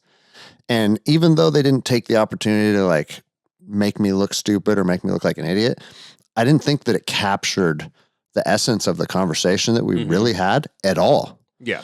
And that's when I was like, you know what, I'm done. And you can see the intention there. And Chris Cuomo actually reached out to me and said, hey, we want to bring you on. And I'm like, not a fucking chance. Because no matter how well I articulated things, no matter how like I contained my emotions and how professional I was, dude, they're going to take... They've already put you in a box. Yeah. And they're going to take whatever sound bites they need and they're going to edit it. And I'm going to look like my head's up my own ass. Yeah. Oh, yeah. And so after that, I was like, you know what? I'll do people's podcasts. Yeah. That's what I've always... Yeah. Because Andy Stump had me on and I sat down with him for like 3 hours. And that's a real conversation there. If you want to know...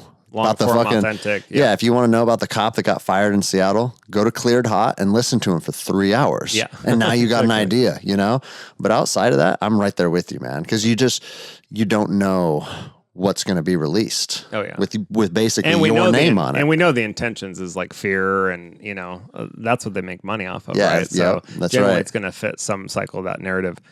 So with the psychedelic recovery, and it's been weird because there's, the decriminalization movements and they all want to be, be in the media and this, but with the psychedelic recovery, going back to the whole with the COVID thing, I did a couple and it was so fucking depressing because this is recovery too. It's not like discussing a topic, which is a little more feasible online, but like providing support, it takes human connection.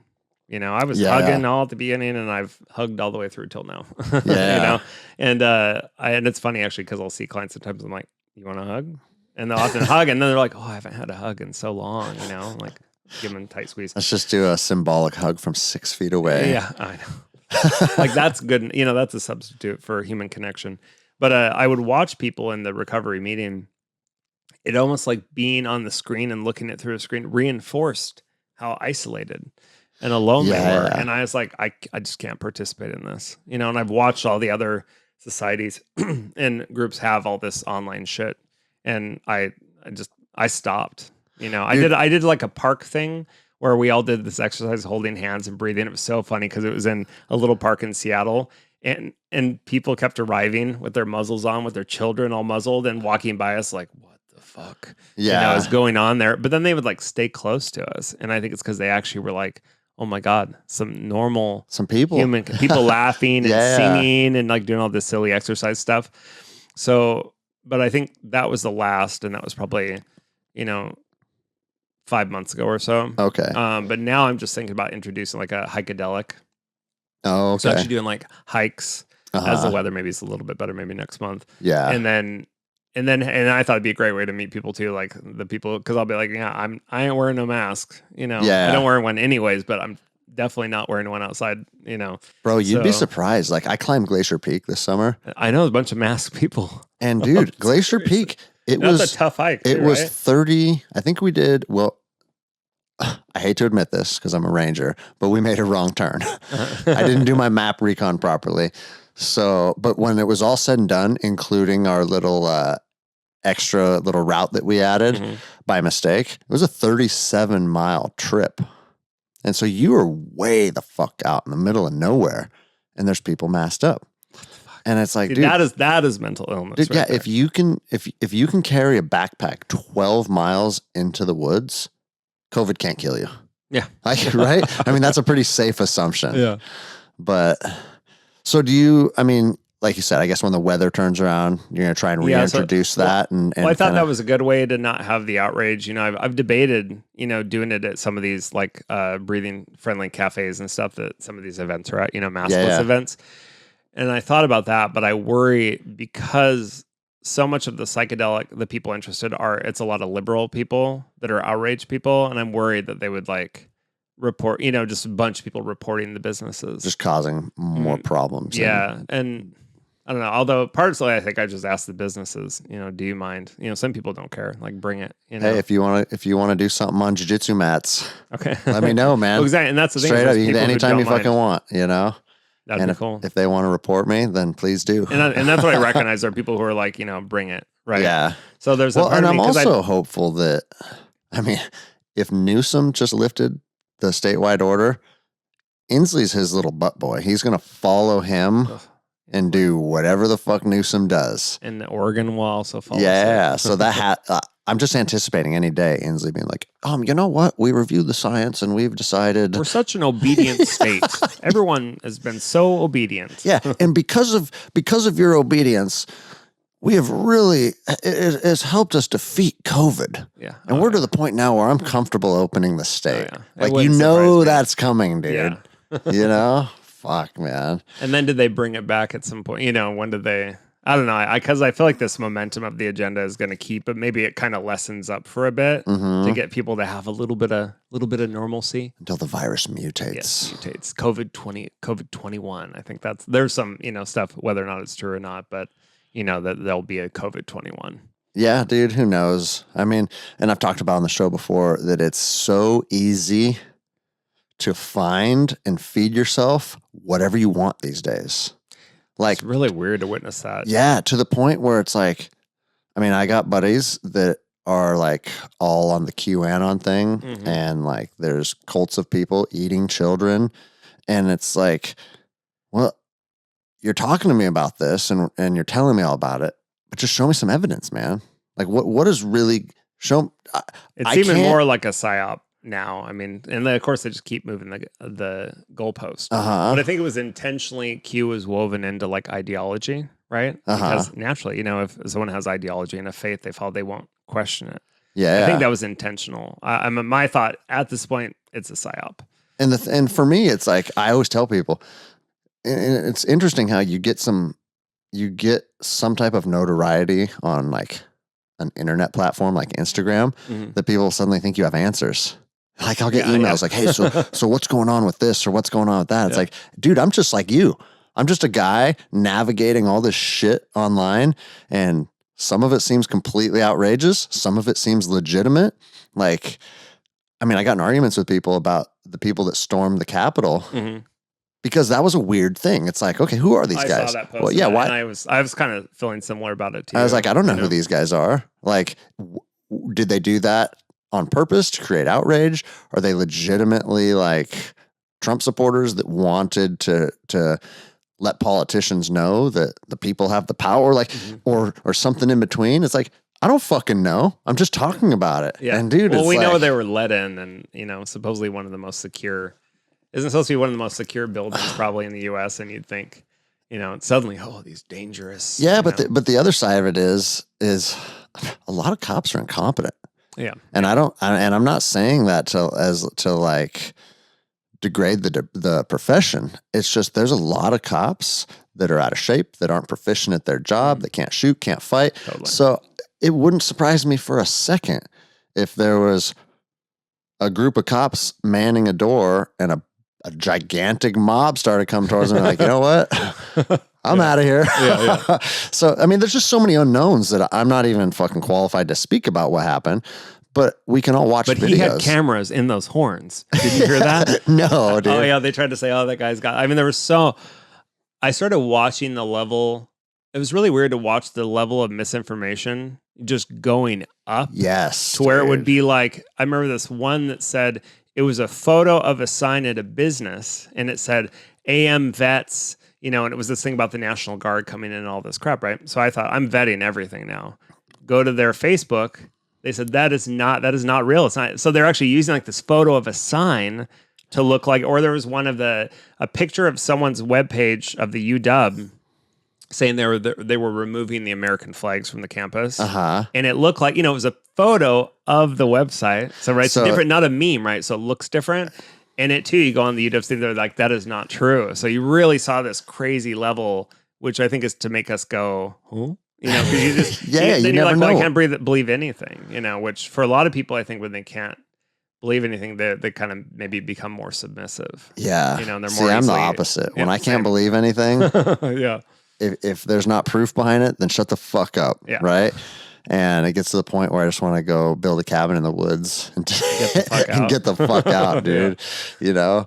But yeah, man. But I find like people are getting pulled farther and farther to whatever side they're on, getting pulled to the fringes.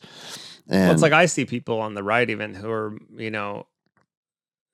in some ways having the same canceling and outrage as I see on, like you see that on both sides now, and I don't think it does any good. Yeah. Way.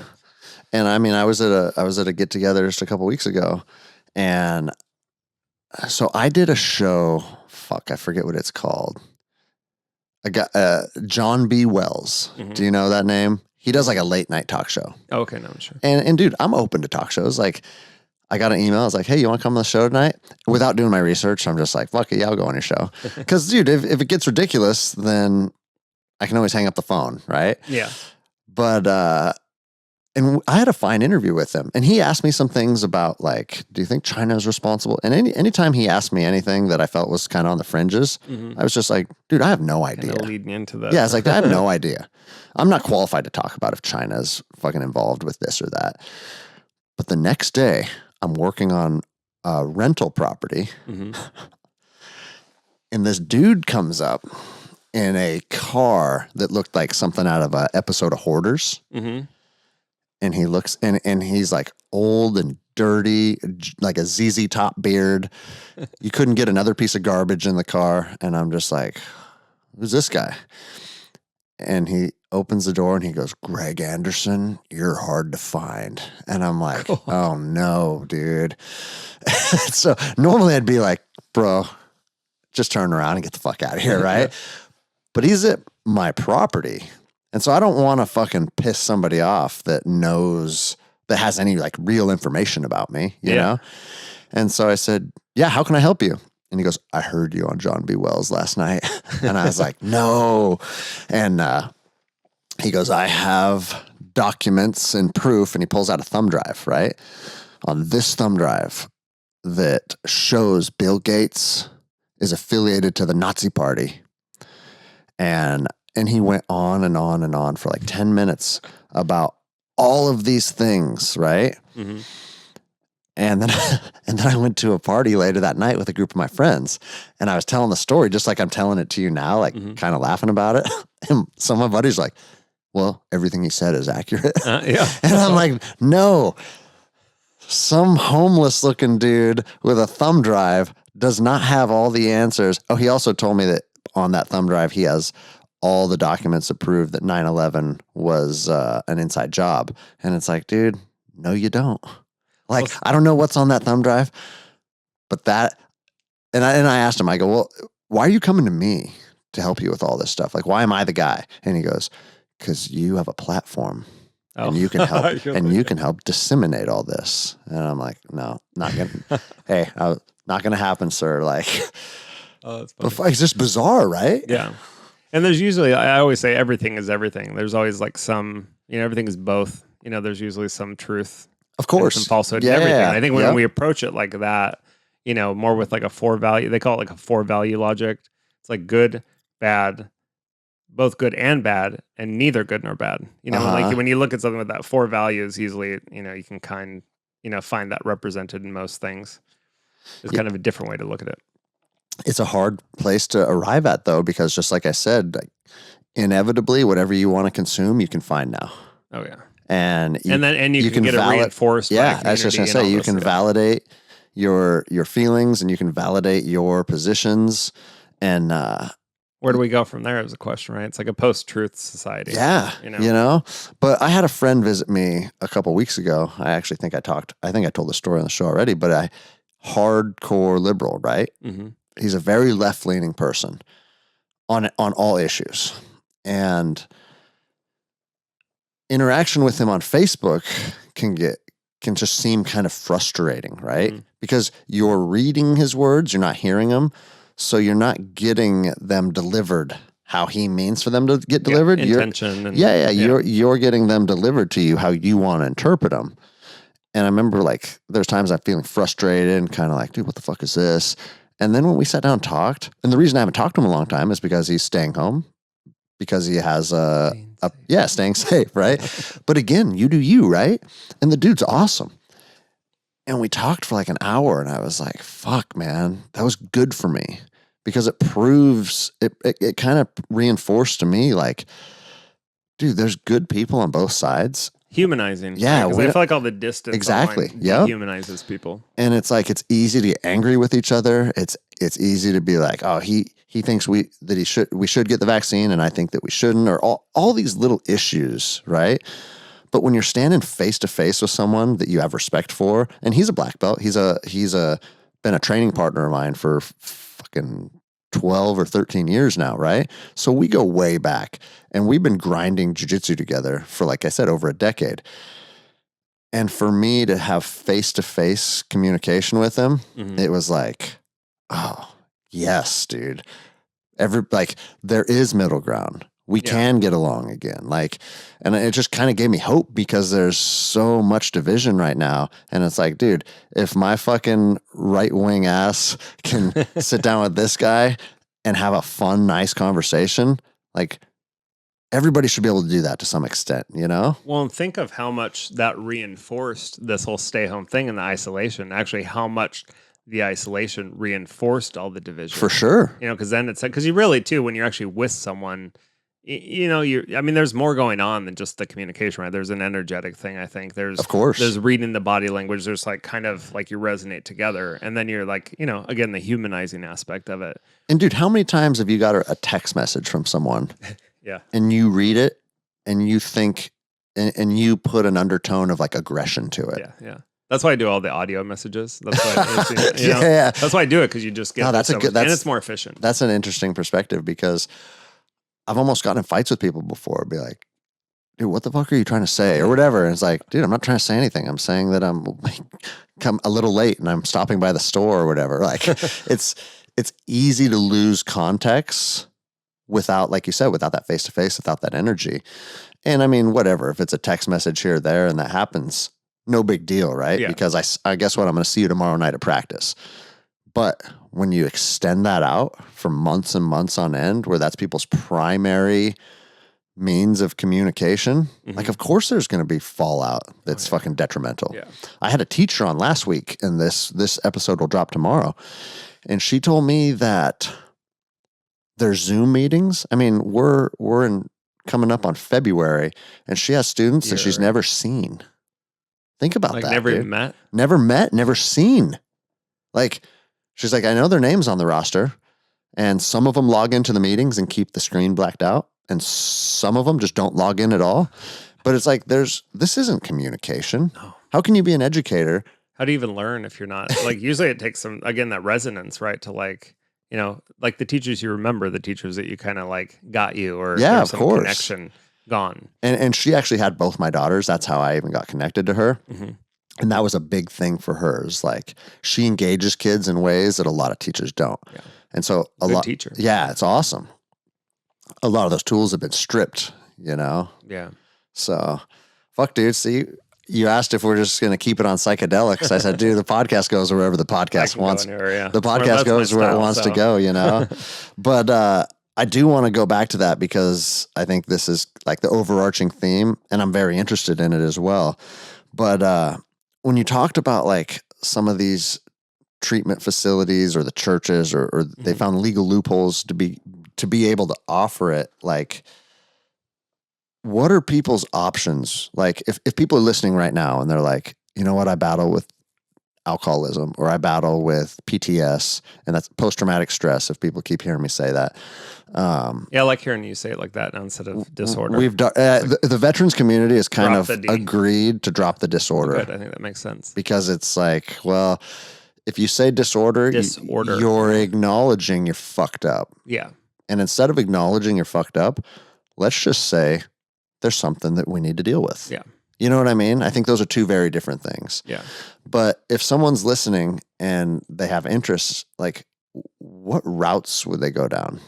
So what would they even start to Google, or, you know what I mean? Well, one great thing is like coming to the meetings as they start to roll out, you know, with the Psychedelic Society, and they can talk with me. I also do one-on-one consulting, you know, and actually I've started to focus primarily on men and men with trauma, you know, just because I feel like the current state of the culture is demonizing masculinity so much, you know. It's like, and, you know, when you have a culture that is like devaluing and shame, you know, that reinforces all the trauma, right? Yeah, You're not in this space. So, and to be able to also provide kind of like a space without judgment, you know, for people, because I've just heard of too many like re-traumatizing experiences where, you know, they go to sit with someone and they're told they're a sociopath, or told, you know, because of their trauma that's coming out. Yeah. But that's that narrative, you know, that's kind of being pushed. So I think finding, you know, people who, you know, one who you resonate with, you know, there's some. Are there so like, I mean, we have listeners all over the world, like that works for people in the Seattle area, but like throughout, say it's just the country. Is there certain states that you would recommend? Like, I know Oregon is talking about decriminalizing everything. Yeah. So is that both the movement growing there? Yeah, and it's definitely growing in the underground as well. Because when you kind of see this, just like it happened with cannabis, right? Yeah. Like cannabis, that's why you see the church, right? That was utilized. Some of that was utilized at the beginning. It's this is a donation. Yeah. You know, you got to use the right words. If you use the wrong words, we're going to get in trouble. We're going to put you in a cage. So you see that process happening very similarly with, you know, with psychedelics. But it's a thing I always really encourage people. So many people are so eager to have experience. They're like, oh, you can just go to this place and do ayahuasca, you know, because there's a lot of underground ayahuasca places, and throughout, I mean, in Texas, like all over across the United States. But often too, I encourage people like try to get, you know, don't just dive in, you know, try to get to know and make sure intentions are right with either the people or the places. I see. Okay. You know, in Jamaica, there was a mushroom, you know, if people want to go the legal route.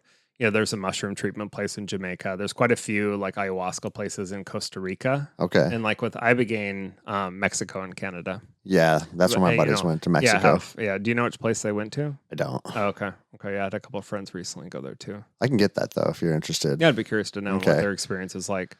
But you know, there is. But I think underground is mostly, and the societies exist all over across. You know, mostly in liberal cities, right? That's kind of the more, but like that was one thing I loved is, you know, like my best friend right now is, you know, Trump supporter consortium. We met through the Psychedelic Society. Oh, really? We'd always like me and her to whisper about, you know, talk about stuff and be like, oh yeah. Like, and I met actually quite a few people that are, you know, pretty amazing at that. And it was really interesting to see, you know, people from across the board, you know, being drawn to psychedelics. And I think it's because we have a fucking traumatized society. And now we're at this point where, you know, it is okay maybe for people more to look at their trauma. Yeah. So, I mean, you've kind of articulated like who good candidates are, people with trauma and addiction and perhaps veterans and whatnot.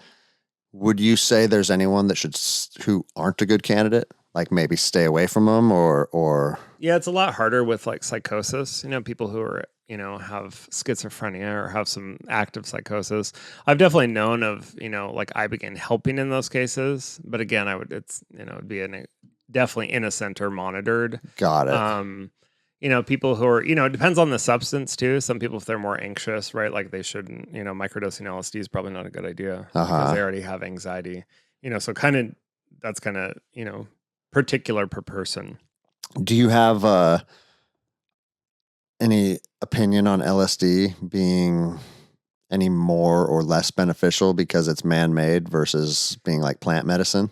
I feel like I was telling you before about how like the iboga, right, being this root medicine tends to go to the root of things. And then you think of mushrooms, right? They're right below the surface of the earth, and they're kind of a short span of, development and popping out of the ground, right? And so you kind of think the experience is very similar, to that. It's a little more earth bound experience where then LSD is a synthetic, right? Yeah. But it's, the base is ergo, right? Which, so there's a natural base in there. I don't know what that is. The fungus. It was the ergo was a fungus, ergot or ergo. And so if you go, it tends to be more, up in that realm of, kind of consciousness in a way. I've definitely seen people get, great benefit from both. It's a little more like productivity driven, more like a stimulant. So it works a little bit more like an ADD kind of way.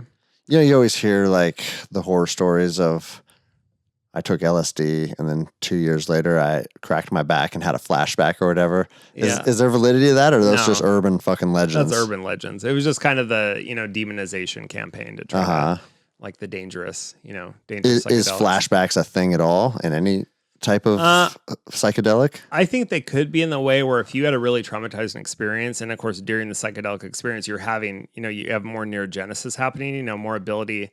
So I think if you had it, it's almost like that memory, right? Like that little neural pathway could be a little, it's like if you have a really bad trip, right? And then you go to take something again, you're like, fuck.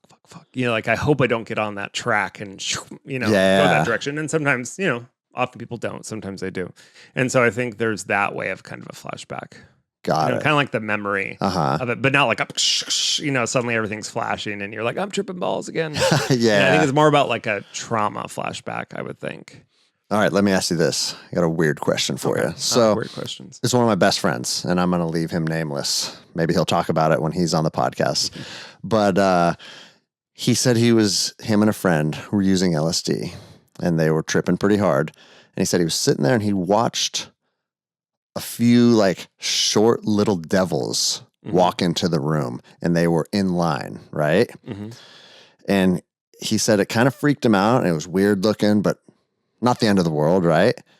And his friend was looking right at him, and his friend looked over to where he saw the devils, right? And he realized, oh, my friend sees something in the same spot. And he looks at him and he goes, do you see what I see? And he goes, the 3 little devils that just walked in. And he said, what the fuck, dude? And he said it freaked him out, and he like ran out of the room. Do you hear those type of experience, like shared experiences? Oh, for sure. Yeah. Oh, I think that happens. It's one of the big things that happens. Not always necessarily visual, but like sharing, because I think it's that whole connectivity thing. And so, I mean, do you have a theory or on? I think it's mirroring. Like, so when I'm doing an experience with someone, like holding space for them, often people will say like a psychedelic guide, and I'm not guiding them, right? Like I don't like that term really. I'm like facilitating a container of space for them to be able to share things and be safe, safe space. It's like sucks saying something like that. It's like now safe, someone says be safe. I'm like, fuck off. Yeah. I want to be dangerous. Yeah, exactly. I tell my friends that because like when they're deploying or whatever, because people are like, all right, bro, be safe. I'm like, bro, you're going to war. Be fucking dangerous. Yeah. But often when I'm doing that, and holding that space, like if there's a mirroring, like mirror neurons where you're mirroring. And I think that just gets amplified, that ability. Like if someone's going through an experience and they're getting emotional and they turn to me and they have tears in their eyes, I usually have tears in my eyes too. It's just something, it's very like, it's like going into sync. Yeah. It's a really like, it's so interesting to think about. Cause like when he told me that story, it made me think, okay, there's one of 2 things going on. There's some type of entity that they're literally being able to see in their altered state, or they have a psychic like communication between each other's brains. Yeah, and that's it, right? And the manifestation realms of belief, right? Like that they're tapping into that together. Yeah, somehow. Yeah, and I would think it's more of that rather than like There's devils. some kind of Because it's, entity. people can really, I had a friend once who went through an experience and someone came in during the ayahuasca ceremony, like looking for drugs, like looking for some Vicodin or whatever. And so then he decided that he took on that addiction energy and then he's wanting to like use and get high. And so I was like, well, that's co-participatory. If you're going to take that on, you're choosing to, that's my thoughts on that. And so I said, okay, there was a storm coming. I said, what I want you to do is this storm, I want you to, in your mind, weave this, this thinking you're having, this scared addiction energy into that storm and let it pass. And I knew he just had the psychedelic trip. So he's kind of primed for that ability to kind of connect to that, whatever it is. Yeah. And then he was able to do that. And then it just passed with the storm that was passing. Kind of cool. And then I just thought of it. I was like, oh, that'll work. See, maybe you are a guide. Well, it's intuitive stuff. Like when I'm working with someone, I also do Kambo treatments, and that's Kambo's legal.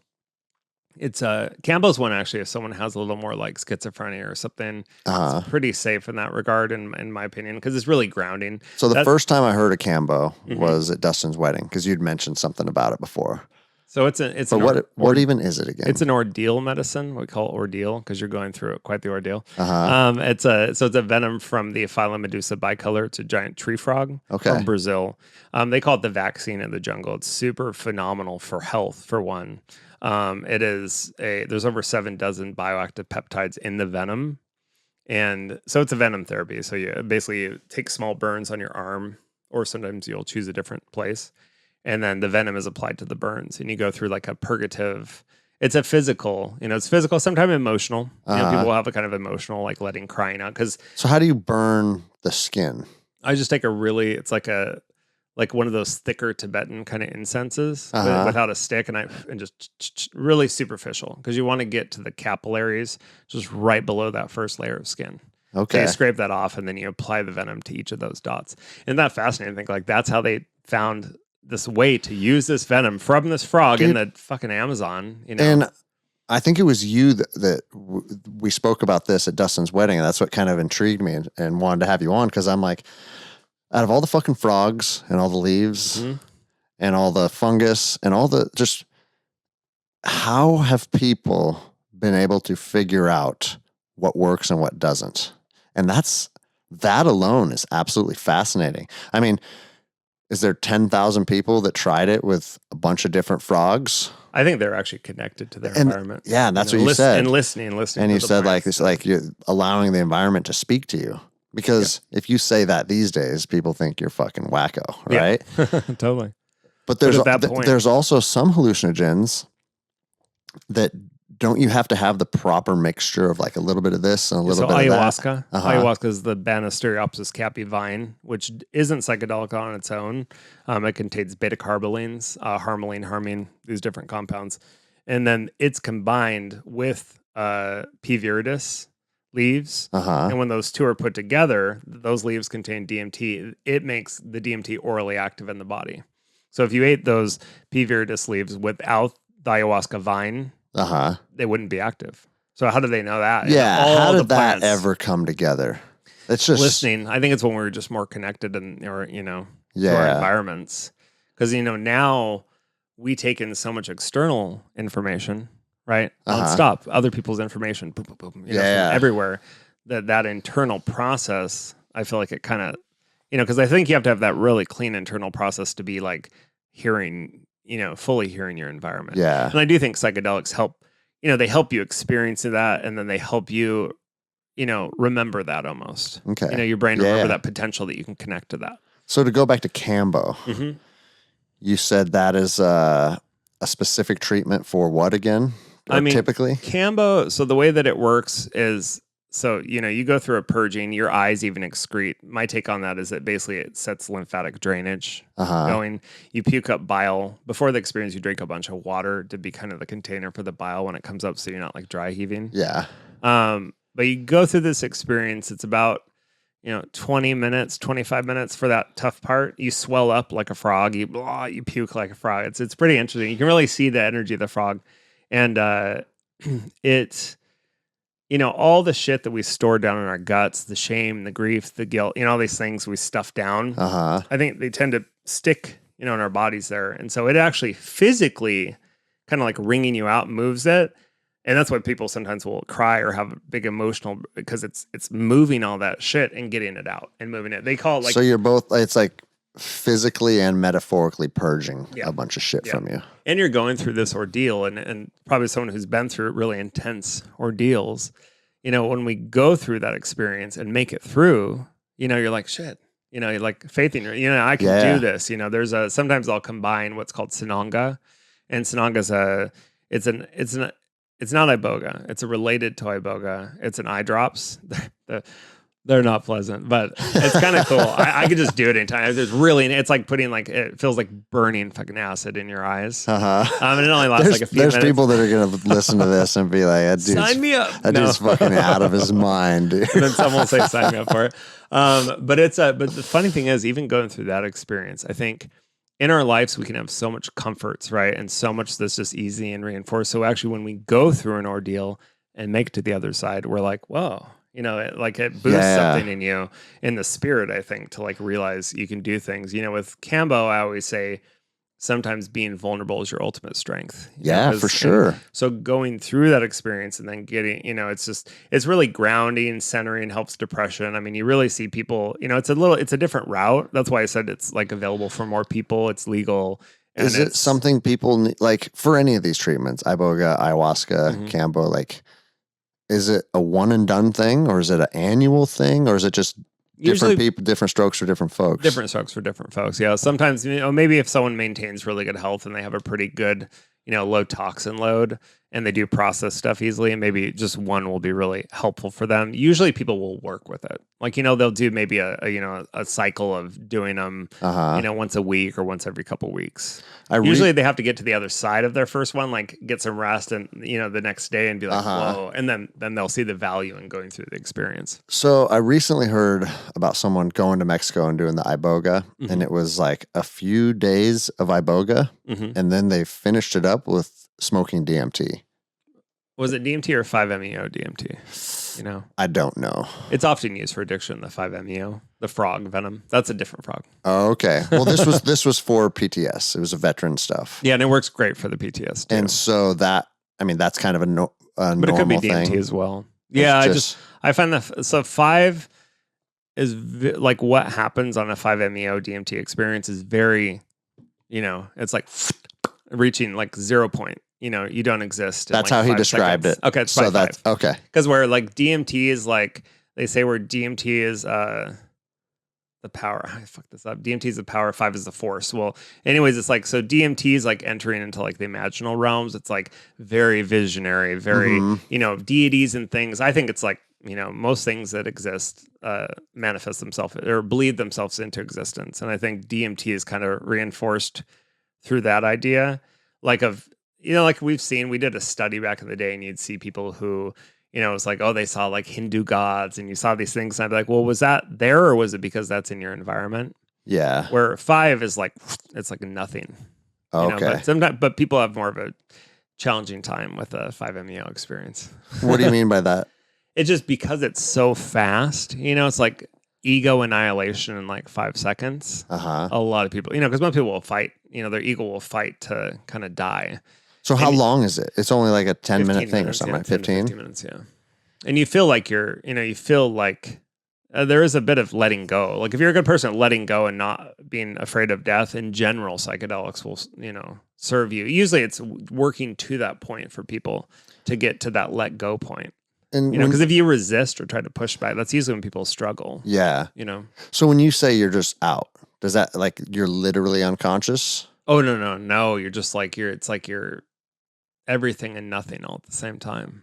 It's super cathartic. People usually, they'll often purge, and it's like you're just feeling like almost like you're being like squished, and like it's just super strange. Not like physically squished, but it's like this, like, I don't know, just like this, and then just cathartic release of everything. Shame, grief, guilt, boom, just release without like thinking what it was. It's more like just the letting go of it. And that's where it feels like death. Like I've thought before, like, did I just like shit my pants? Like, like because you feel such a release from the body, you're like, oh, okay, everything's fine. There's a part of me that would want to watch somebody else do it before I were to do it myself. But then that might freak you out, huh? I mean, oftentimes it's, as long if they had a good experience that they're good at letting go, it's amazing. To see. I mean, it's like I've seen someone look like they're being like almost like, because their body often will move like in sync and like almost like they were being projected up, like being held by like a thing, like oh, and then like screaming and like in these tones is really really fascinating. You know, or they'll start moving in like complete synchronicity while they're in this space. I mean, it's really cool. I haven't, you know, I haven't worked with it because it's so intense, and when people do freak out on it, they're a huge pain in the ass because they'll like throw up all over, and you're trying to like keep track of them, and they're, you know, you're like covered in vomit, and you're like, oh, that was great. God, dude. Because sometimes it's like if a person fights it, it's like they will almost like it's like a blacking out experience. Like they won't remember what happened. It's really strange. Like that's if they fight it. It's so if they. And I've heard that too. Like sometimes it feels like you wake up out of a dream and then you can't recall it. Because you know, some dreams you remember, and then some dreams you wake up and you remember like it was intense or it made you feel a certain way, but you don't remember it at all. Yeah, but if you surrender to it, it seems, that's usually when people have this like oneness, unification, kind of non-dualistic experience. But then you see people that approach it like that, kind of have like a recollection of a little bit more, experience. Where someone, even if someone sometimes who had a really hard time during it, they'll still might think it was a fine time. It wasn't for the person like helping keep them safe. It was kind of like a bit of a challenge, you know. Yeah, I see. I've had friends like do some like, you know, martial arts type moves on it. I wasn't there for this, but I heard he had to like kind of like stop him from, you know, and he didn't remember any of it. Really freaked him out. No, that's funny you say that because I had or the person that I was listening to describe this said like, at the time, it felt like very painful at times, but that's what made it a good experience because he had to go through some of that stuff. And that pain is that stuff bubbling up, right? From like, you know, stuff that's been bottled down, you know. So what would you say to people? Because there's going to be people that listen that just think like drugs are drugs. Yeah. You know, if you're messing with this kind of stuff, you're no different than someone shooting heroin. You know, like, I mean, I think that's kind of an archaic way to look at things, but it's like the DARE people that, you know, the DARE program that just put a blanket on all drugs. And it's pretty. It made me interested in drugs. I remember they brought drugs to school and I was like, ooh, I want to hold that. Give me that shit. That's back when they had them come in like with a case. I remember that. Yeah, of course I do. The same age, so. This is cocaine. Yeah. You know? But like, it's funny because I'll smoke weed once in a while, and I'm actually taking like 2.5 months off right now just to kind of reset my body, you know, because it's like I'm one of those guys that's like more is better, and that can be a blessing and a curse because I'll do it with jiu-jitsu, and like if I get into something, I get into something, and I want to do it more and more and more, and so I started noticing if I smoked, it would completely get rid of my insomnia. It made my body feel better. Like I mean, look at that corner behind you. That's all of my like foam rollers, stretching, rubber bands, neck compression devices. And I would smoke a little bit and then I would use all those tools and it would feel like in that zone. Yeah, my whole body is recovering. Right. But then like I found myself wanting to do it nightly. I'm like, okay, you got to fucking kind of turn it around. It loses its magic. Too, yeah. You know? So I'm like, all right, you're done for 2.5 months. But, where was I even going with that? Oh, you're asking me about how, like, for people that are a bit like drugs are taboo. Yeah. And so it's like marijuana has its uses that I know without a doubt now are beneficial for my mind, my recovery, my body. But I still have no desire to see what shooting heroin feels like. Yeah. You know what I mean? Like those, they're not in the same realm, and neither are psychedelics.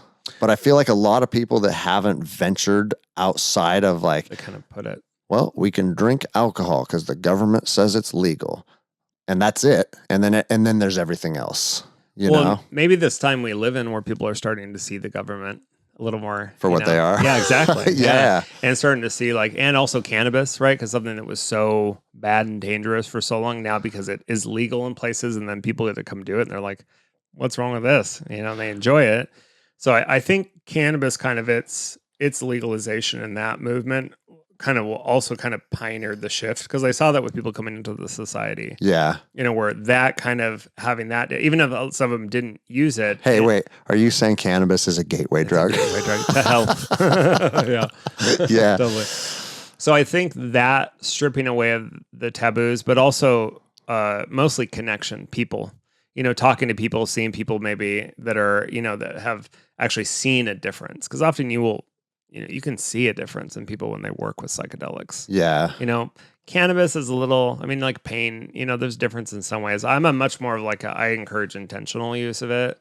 I think in the consumer culture that it's been put in, it's like heavy usage is amplified. I don't think it's as helpful as some people may think it is, but that's not like a common view. Yeah. Medicine, the more medicine, the better, man. Well, and I noticed that in myself, that it's just like you said, like once I started using it too much, the benefits started to go down a little bit.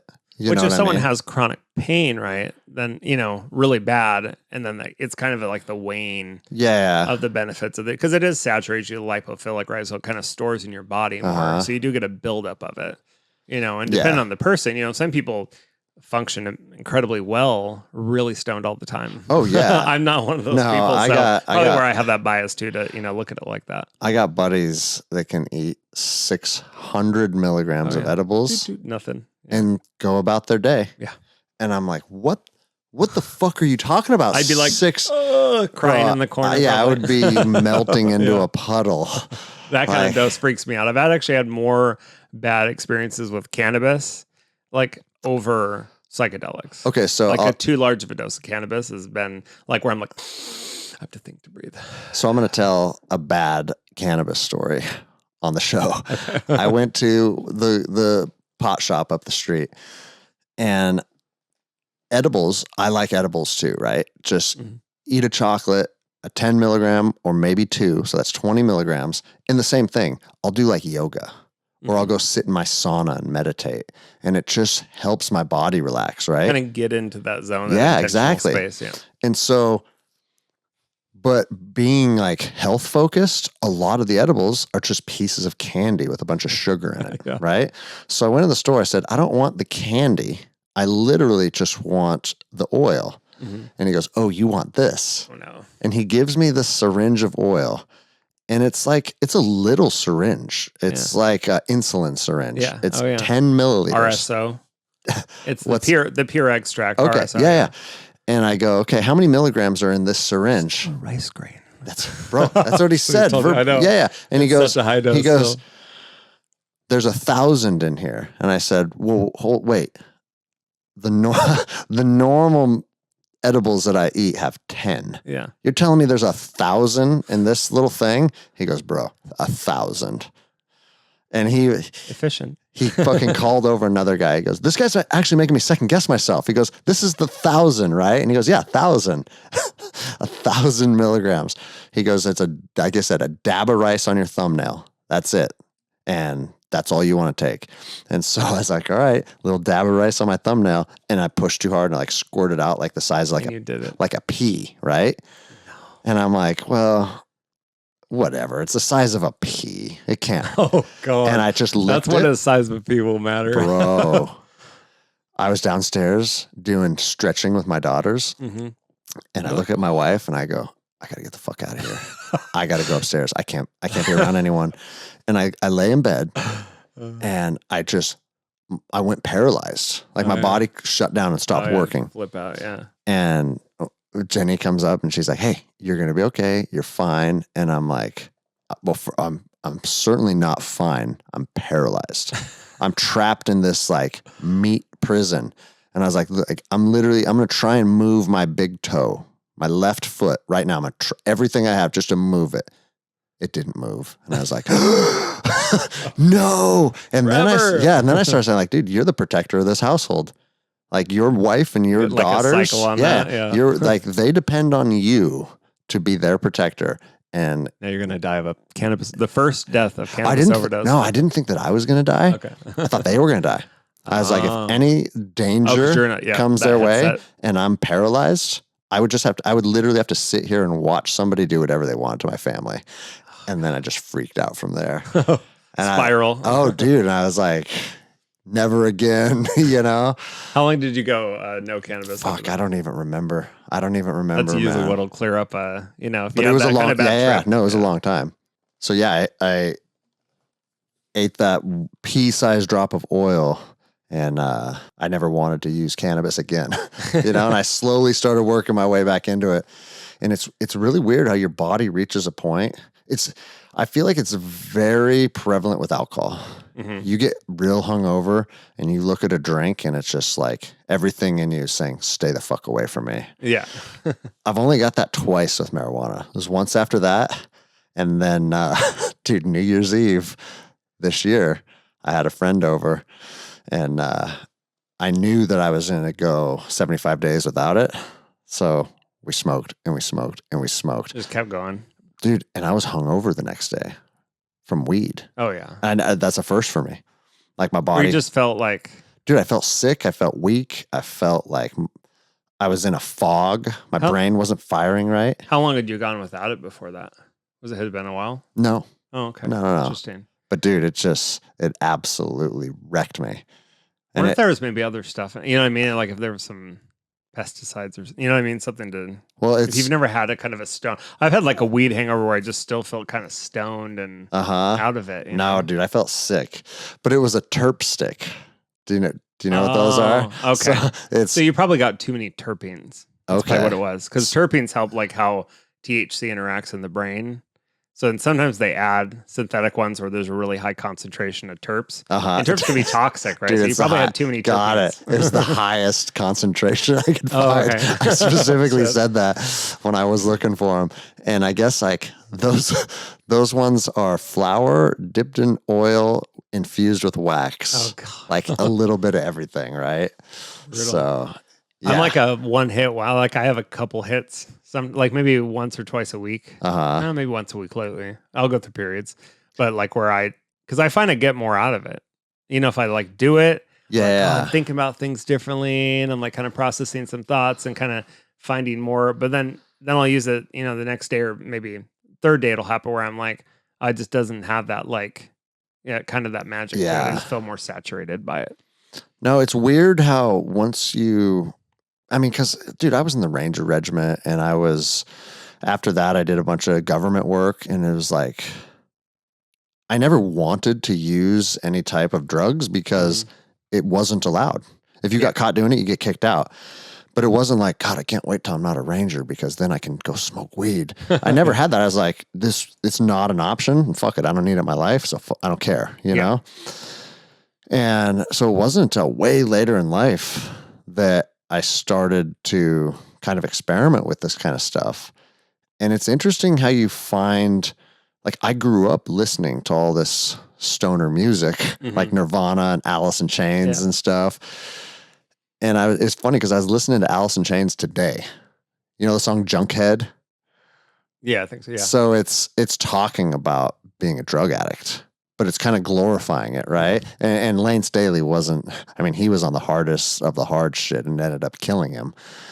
But it kind of makes you realize, like, they couldn't have been who they were without their drugs. Oh, yeah. And that's their art. And that's what created their music. Well, and it was inspired by that time, too, right? It was inspired by, like, also with even cannabis and Nirvana, right? It was like this demon, you know. I remember getting stoned back then. It was fucking terrifying. I think it was partially the energy, you know, like, this is a bad thing. And, you know, you'd, like, get high and you'd be like, oh, God. That's also a young brain probably having. Yeah. You know, how old are you again? I just turned 41 last month. Okay, so we're the same age. Yeah, dude, growing up in... remember, it was Pearl Jam and Nirvana and Alice in Chains. Like, the Seattle music scene was it was the best in the world. It inspired the whole world. The mid-90s, you know? And then you realize, like, the depression and the drugs and all of that stuff. It's like there's no free lunch, you know? With creating that kind of great music. The shadow. There has to be, without hot, there's not cold, you know? And that's kind of how it was with all those bands. It was fucking a lot of dark shit going on. Yeah. And then they were able to produce what they produced. That was my first experience with getting stoned. You know, these guys from school, these two Nirvana, you know, brothers. And like we smoke a bunch of pot and go inside. And I remember I like went to say something like, don't know, it was something gay, and I remember being like, "Oh, shut up," because I was really high. But I remember it was that was before you fucking it was before I was came out. Yeah. But we're like in his room, and there's like, a Nirvana poster, a recliner chair, and a little light. It was like the most fucking depressing environment, but it was like this Nirvana, these are Nirvana, we're depressed, Yeah. Kind of, and then we dropped acid that night too. That was actually a little terrifying, but no, it's like the grunge scene was kind of like, there's a heavy energy to that was it, my gateway drug. Yeah. And then I went like hardcore. I got into Pantera and Sepultura and all these, and then just kept going farther and farther into like Morbid Angel and Deicide and Behemoth and Dimmu Borgir, and just became like this crazy metalhead. And I was in a metal band. And I remember my parents would always be like, "You're going to outgrow this one day." Nope. Yeah. I still listen to all that fucking hardcore death metal, dude. That'll be me for life, but that's just how it goes. So fuck, dude, we're at 2 hours and 5 minutes. That's about where we keep the show at. So I always like to let my guests close it out. And I mean, you kind of touched on it, like about how to get a hold of you and whatnot. But if you want to give again, if you have any specific websites or Instagram, and then anything that you want to add, I'll put in the show notes as well, so people could reach out to you. You can find me on Instagram at Tools of Intention. I've debated a lot about deleting it, but I think I'll keep it on one phone maybe. Just that the whole, surveillance shit of, this recently come out about Instagram. I'm sure you've seen that. Well, and it fucking sucks your soul through that phone too.